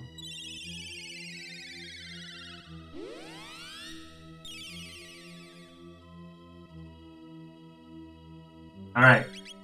Boozy Punch. Oh, it's actually Robo Tapping. Is that gonna do more damage? Yes, it will. Okay, he's just gonna Robo Tackle make us down here. I think this will finish him off next one.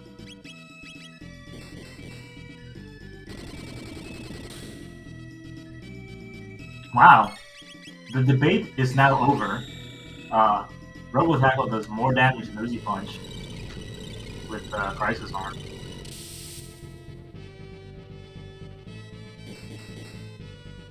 I can't believe they actually switched back to Uzi Punch after seeing that. That was way more damage. I need to look into this later. At what point you can use Robo Tackle instead of Uzi Punch. I feel like when it calculates with the Crisis Arm, it gives me way more of an advantage to the Robo Tackle. So this fight was one of the chances for Aku to catch up, but I think his fight actually took longer than Q's. It's really bad Crisis Arm luck. Like if that last digit was 9 when it did that Robo Tackle, that would have been probably like 4,500 damage. Probably would have instantly sent Magus into the second phase, and then just Robo Tackle again, and it's over. Or like Fire Tackle. So unlike Q, Aku is not going for... He's going to go straight into Zeal. So actually, because of that new shenanigans, Aku is once again not very far behind. Probably about 2 minutes.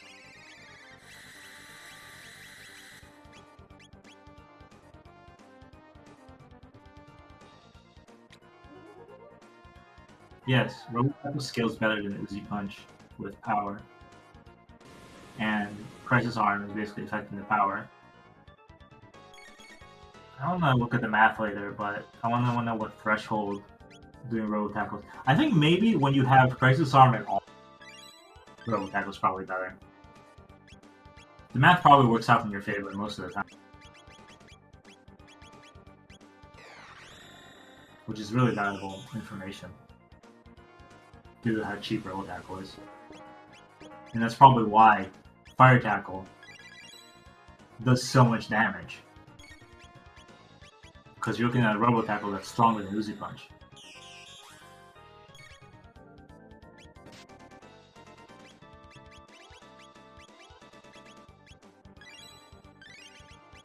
Right. I'm not sure Aku is quite aware of this section. I still see lots of at Crisis Arm numbers. I think at a low Crisis Arm number, Uzi Punch is probably better. Or his roll attack was better every time, even at low numbers.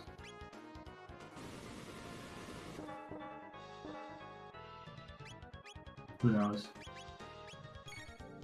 If your stat is 2, what's better, Uzi Punch or Roll Tackle? Or does it also depend on your power?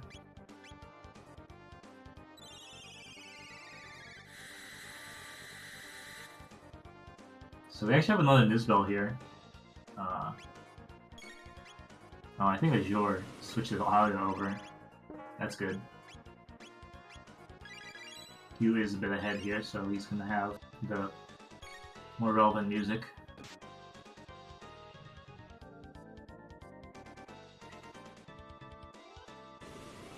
Lots of repeat bosses this run. We had 2 fleas. With that twin golem spot, man, it could be anything.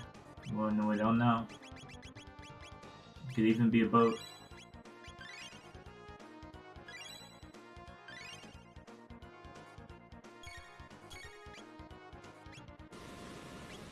So Aku doesn't quite have an advantage in this fight because you do need to hit it with his bow of lightning 3 times before his defense drops.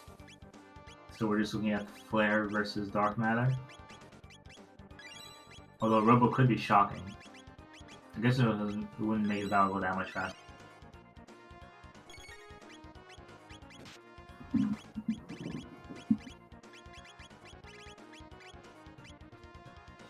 Q's doing some menuing this thing in the time.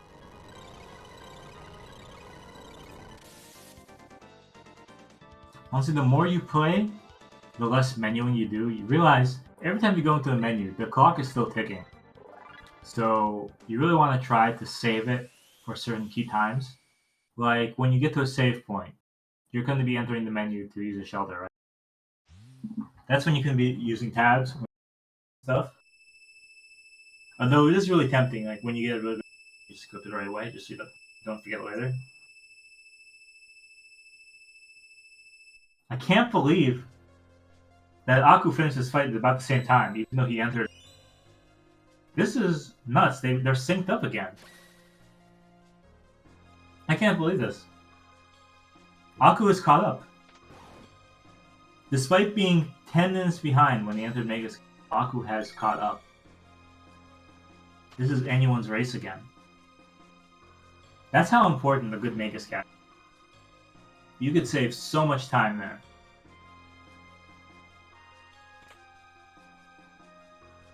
So it's gonna depend a lot on how much they... I've seen a race, in fact I think it was the last race with SVJ and Q where they both like grinded up to level 35 or something. I can tell you right now, anyone who grinds to level 35 probably not going to win the race. That's a little too much. However, level 30 is a lot more reasonable. Level 27 might give you the time edge, but it's very risky. Because you're only entering the Lavos fight like level 29, level 30. Like, you really want to be at a level where Lavos' single target and AoE attacks are not one-shotting. You don't want Grandstone to instantly kill you. You don't want his slap to kill a character. You don't want his lightning to kill a character. So that's generally the benchmark. You also don't want boomerangs to kill a character. Is this Fire 2? I don't think Fire 2 is good enough. It's definitely not good enough.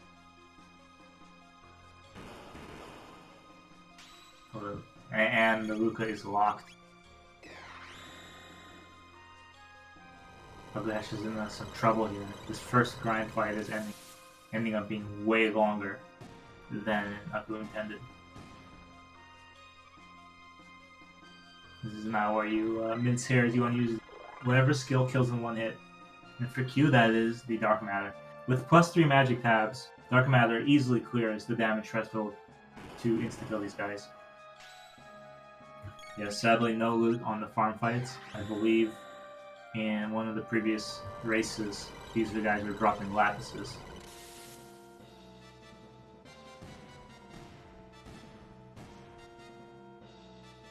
It's really nice when these guys drop like Hyper too, because then you feel safe just using a Hyper Ether whenever you want.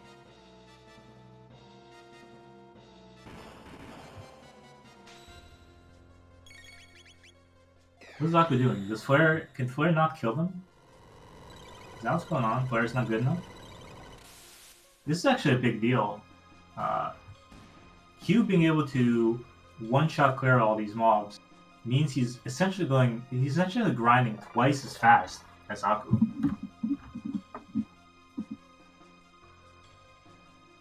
Which means Q is going to be done with his grind sooner. Oh my god, did Luca get locked again? What is going on with Aku's luck today? Despite his speed in Magus Castle, the game conspires against him by doing these things. With Magus constantly casting spells that put Robo's last digit at 0 or 1, and now this.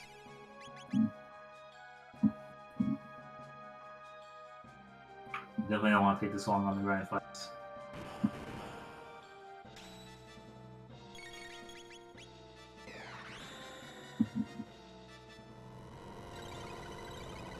So much blocking.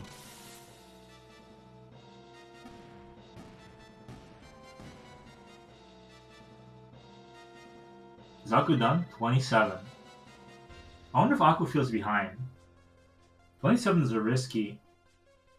Like, you should be pretty experienced before you go down at level 27.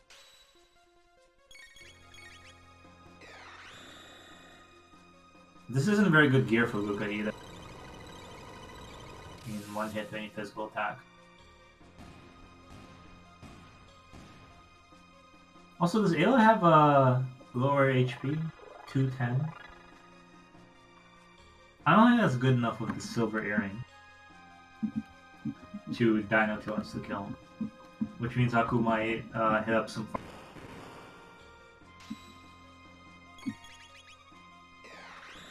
Q is still grinding though. Even though Q's had a far more efficient grind, he's still going. I don't know what his HP totals are at, but he definitely should be stopping soon.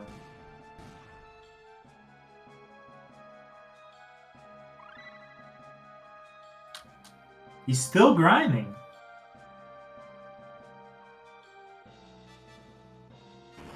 This is excessive. This is a race. You are on match point here. You do not have a third chance in this tournament.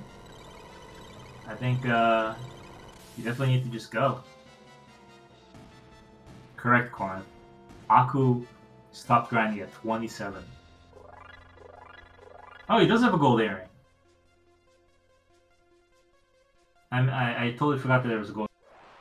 So Aku is good on that. Okay, Q's done. Q is done with his grind. He is moving on to the rest of the area. He's going to be entering the elevator. I think he's also going to be letting... Because even with the gold earring, it's a bit dicey to go in here without a proper dino tail.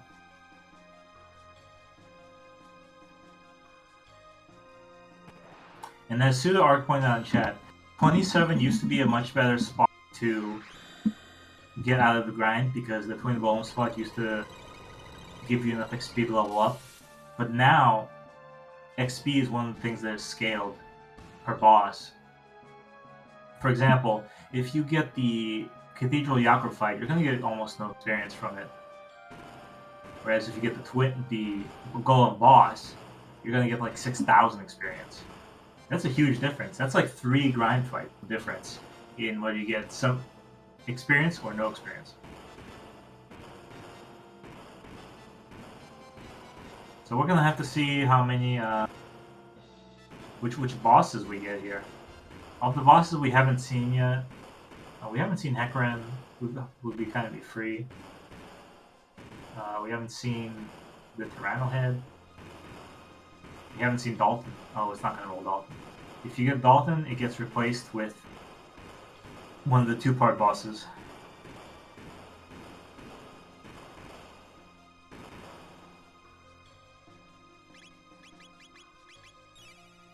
As Sudo pointed out, Ayla has so much experience.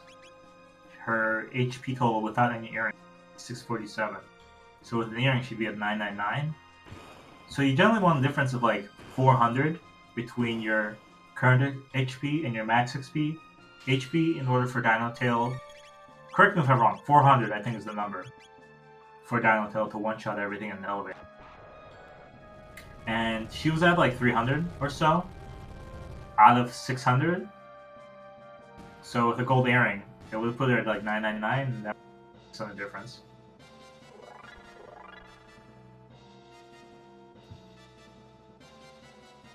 I think ultimately, perhaps the players do not know for Dino Tail, but it's really good to know when you get here because it does save you a lot of time. Like, how much did he spend on that fireball?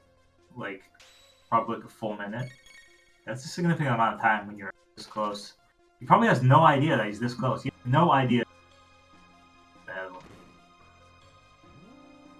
I would not be stepping away to wash my hands or whatever when I'm this close in a race.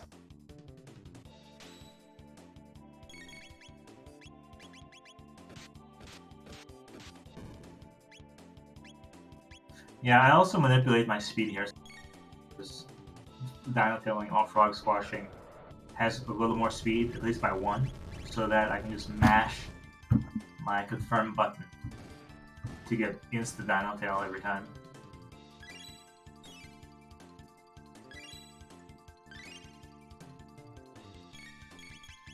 I don't know why he's bothering like manning up and healing up. You only need 30 mana for this elevator, because on the first encounter you can just make a Stark Matter. So Ayla only needs 30 mana. What's he doing? Q's spending a little more time than needed on the Dino Tail. So Aku actually, oh my gosh, it's vanilla gold at the twin golem spot. So this is actually really good for Aku, because Aku is able to use Flare, which will be more effective than Negus using Ice to. So the strategy for these guys, oh gosh, oh my gosh, Aku waits a little too long to flare and hit with the script that the golems use when they're physical. They start out with the physical script, and one of their attacks is basically an insta-kill. So what you do is if you use a fire or ice attack, their attack will be a sort of weak fire or ice skill. And then their next attack will be an AoE fire and ice skill. So what you do is, and they change their script whenever they're hit with anything. That's different from their current element script. So you flare up, and then you use some sort of AoE move from the other two, which will reset the script, and then you flare again, and now they're on the single target fire again. I don't know if I explained that correctly, but it makes it so you don't really need elemental armor. As you can see, that fire just did like 70 damage to Robo. It's almost ignorable. So, okay, it looks like he's gonna be Uzi punching and triple picking. I would have probably did Dino Tail. Like shock Dino Tail. Like use all the AoE moves. It's a little more efficient than using the single target moves. But it's fine. Before boss randomizer, I used to heal or before starting the fight, so that I can do full damage with Dino Tail or Fog Squash, and then use Flare or whatever. So if Aku's strategy is a little better here, he does have, but because it's boss randomizer, people are less likely to go into this battle with a hurt Ayla. It's really risky. It looks like perhaps not enough shelters were purchased by Q. Also, where are his ethers? I saw some Hydra ethers, but I don't see anything else. What's going on here? Did he come down here with like almost no ethers? Q. Can you explain the situation here? I think this is why Q overlevel. When you overlevel, your mana pools can be high that you do Lava Shell and Lavos 2 without expending your ethers. Also a Silver Stud.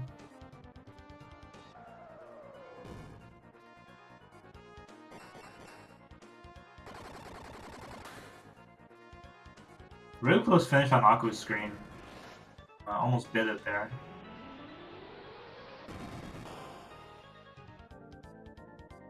Yeah, Q's gonna use Fire 2. I mean, he doesn't really have much of a choice. If you want to have the easy script, you gotta use Fire 2, Ice 2, and Magus. Which is why I said that Aku's fight is gonna be faster.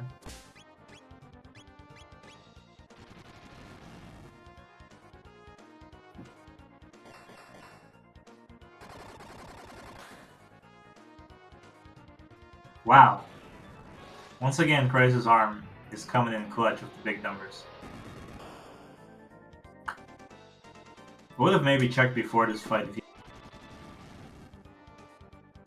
because I know Q does not have the Robo Ribbon. They could use the Silver Earring. Looks like Ayla has Sunshades on. Seeing how big that damage is.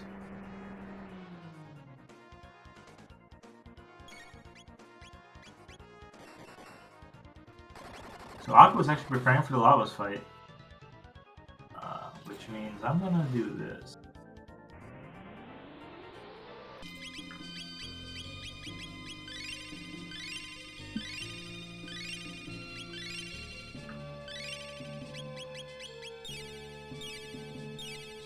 Oh yeah. Another thing Ajukio mentioned. You could just use Boogie, and then this fight is free. Boogie will inflict stop on both of these golems. Sad thing is I did mention this earlier, but I forgot once we got to here. Boogie won't stop their burps at the end, but at their HP levels it wouldn't matter. I can't believe, I think they both forgot about Boogie. That's crazy. Honestly, with boss rando, certain strategies like that, they become a lot more rare. Because, like, how many situations during the normal run do you have a Boogie? Not as much as vanilla. Not as much as previous modes.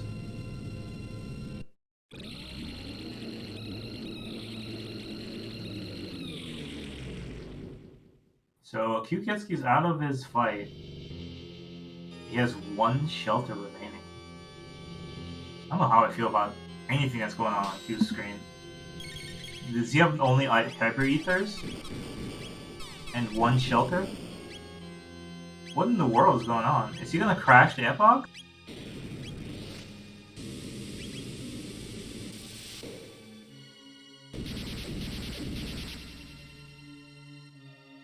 He's gotta use the shelter, right?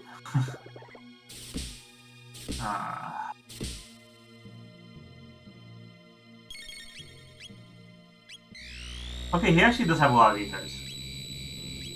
We're good. We're good. He's got elixirs. He's got hyper ethers. He should be good.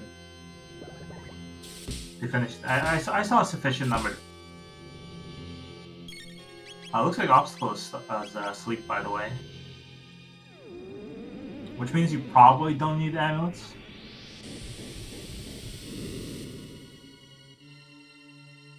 Might be helpful to keep one on Luca, just for, just in case.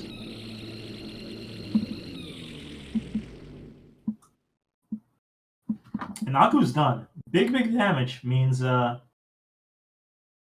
fast fight. Honestly, I might even opt to have a gold earring on the Robo Ribbon, just so I have that 999. Actually, at level 27, he'd be too low. Never mind. Oh wow. Aku is also out of shelters and ethers. What happened? What happened to all their ethers? Did they run out? He's using power meals. Oh my gosh, the power meal. I can't believe this. They're both out of ether.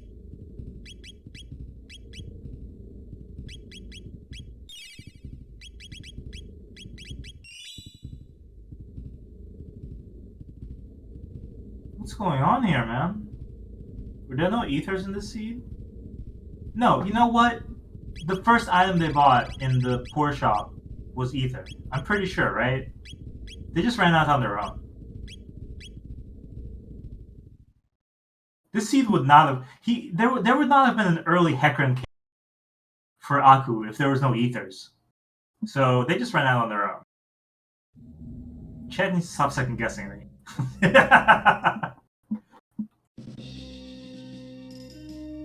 I've used my big brain to solve this mystery. This is why I buy 99 ethers as soon as I'm able. This is precisely why I do that.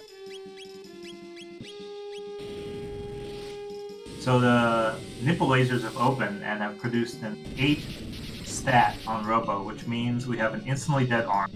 7181. Oh my god, that was huge. There's only one revive? Aku didn't buy any revives either. What a mad lad. Okay, so I'll probably have Ayla, tonic Ayla, tonic Luca. Oh, shucks.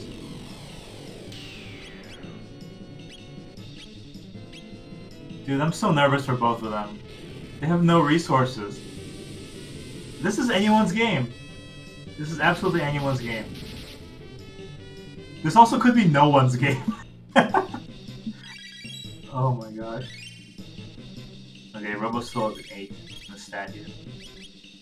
Obstacles out. Someone's gonna be put to sleep. 42. He still has a respectable 6 here. I think with Fire Tackle he won't need to use.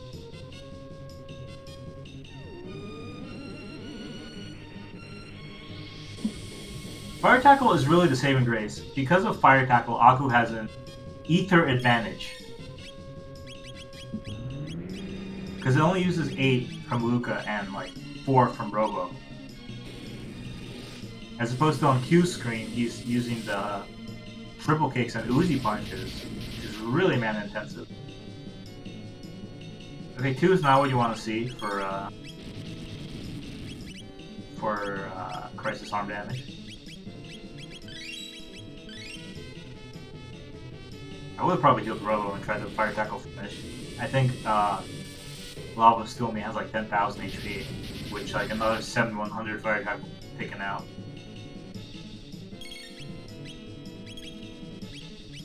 Again, still Fire Tackling even though the last stat is 2. Oh, this might be good.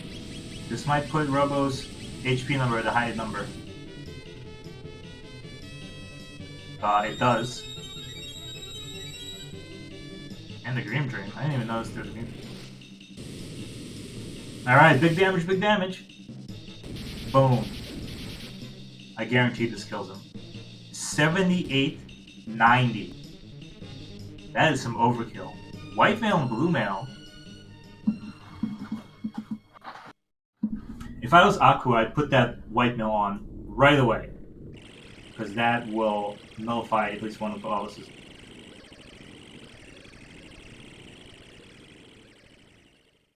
So Aku has cleared Gauntlet first. I don't even know what he's gonna do. Like he's probably gonna get the menu, but he has no resources almost. I guess he doesn't really need that many, right? The last fight, a few Fire Tackles will finish it. Q's in actually bigger trouble because he's still doing like Uzi punches.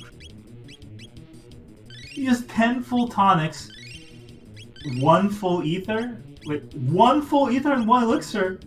What the hell is this? Oh my gosh. He has no resources. Put on the white mail. You fool. No, put on the white mail. No! You can't save. You can't save. Okay. We're gonna fire attack. 2 fire tackles will probably take out the bit. If he can get the center of it down before anything bad happens, Aku might have this. 5,300. That's really good. Plus 1,500. It's like what, 6,900? Q is going for left bit strats, which worked. 999 Robo. The advantage that Q has here is his level. He has a massive level advantage. He can shrug off everything that. So we're looking at probably a higher damage team on the left with a higher level team on the right. And he's going for left bit strikes. This is exactly what I suggested doing for this team.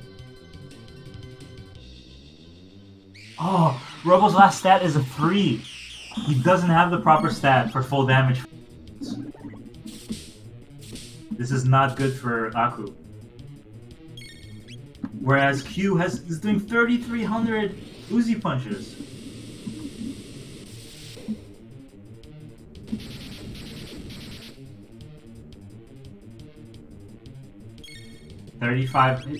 Q's Uzi punches are doing as much damage as. The middle bit is down on Aku's side. There's nothing standing in his way anymore.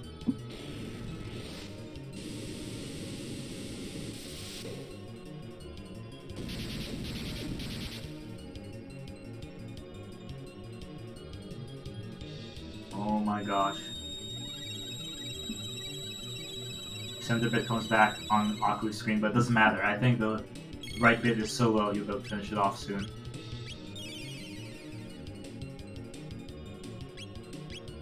Center bit and left bit comes back on Q's screen. No, don't attack the middle! No, get the right bit. You don't have time. You do not have time for the middle. Was that a misclick? Oh, and Q does it. Kyuketsuki actually finishes the fight first. Oh my gosh. Goshy gosh gosh. That's bananas.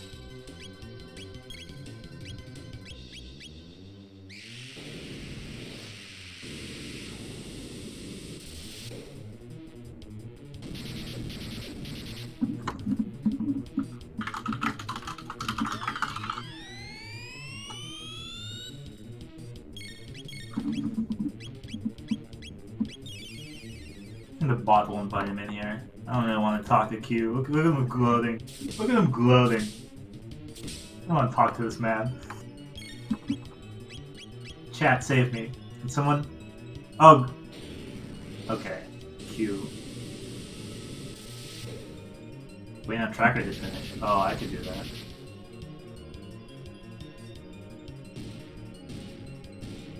Okay, I clicked the button. I forgot that there was a button I... And Aku is done as well.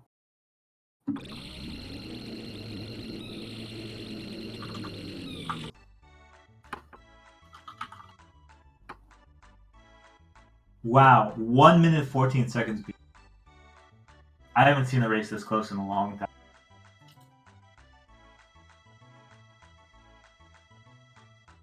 Incredible. And Q has joined us. The vampire himself. Rising from the dead in this seed, claim victory. I just not only did I have to beat, I had to get a peanut butter to actually get the win. I was scared that I was going to overrun because that's how I lost the gesture as well. Honestly, you did overgrind, but it worked out for you. I'm sorry, Dipwood. I don't like to go in there at 27 because I like this thing called RNG that has gone in your favor a lot. I get scared every time. Those boomerangs are scary. Well, yeah, I mean, finishing the race is probably preferable to wiping. But I'm going to say this right now to the man who cursed me 17 times yesterday. Overlook your competition there, Chief. Keep doing it. I'm glad you decided to go for the left bitster. I think that's definitely the way to go for that team. Well, specifically that team. Crisis Arm, I knew that would one-shot it. I knew I could probably one-shot it if I got some decent rolls on triple kick. And then I could just go in full with Dark Matters at that point. Yeah, Aku was relying heavily on the Crisis Arm because he went down there at level, stopped his grind at level 27, which means he was relying heavily on the Crisis Arm damage. And he just had the worst luck ever. His digit was always 0 or 1, like every time it came up. Oh, okay. Yeah, no, that makes sense to me personally, because anytime I try and force a seed going in too early, like that's what happens. You can just get absolutely wrecked by that. Did he get the gold earring though? He actually did Reptite before Hecarim, and it dropped the Robo Ribbon.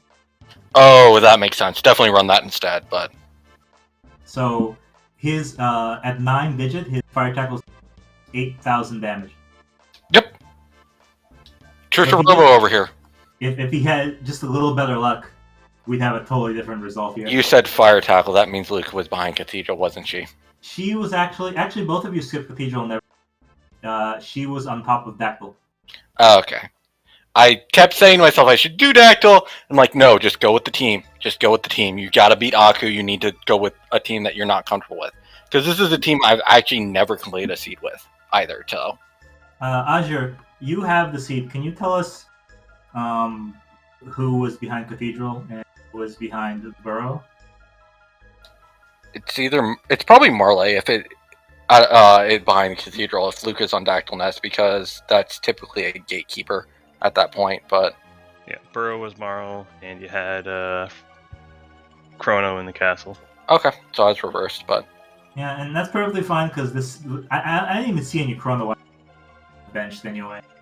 I didn't care because I had Robo and Ayla, so those two are going to be in my party unless ridiculous things happen. Yep. So good race. I can't believe it was that close. Like there were so many points where you guys synced up throughout the entire seed. I was scared the entire time. I went into Magus Castle at 106. I'm like, I should be ahead. But this is Aku. I should be ahead. I was freaking out at that point. Yes, spoiler alert. You were like probably about 10 minutes ahead, and then Aku blazed through Magus Castle and cut it down to nothing. That's what I was scared of. Because again, it is like, as Jester found out last time, it is my weakest go mode. He's scared of me in Black Omen, I'm scared of him in Magus Castle, even though he didn't master most of the skips. Yeah. It's just because Lava's RNG is always against me, except for today, for some reason. So I could have easily gotten messed up by the obstacle. The obstacle was not even that bad, it was sleep. So yeah, also I have 2 notes. One is I would have just beast tossed Magus into Oblivion and not doing anything else.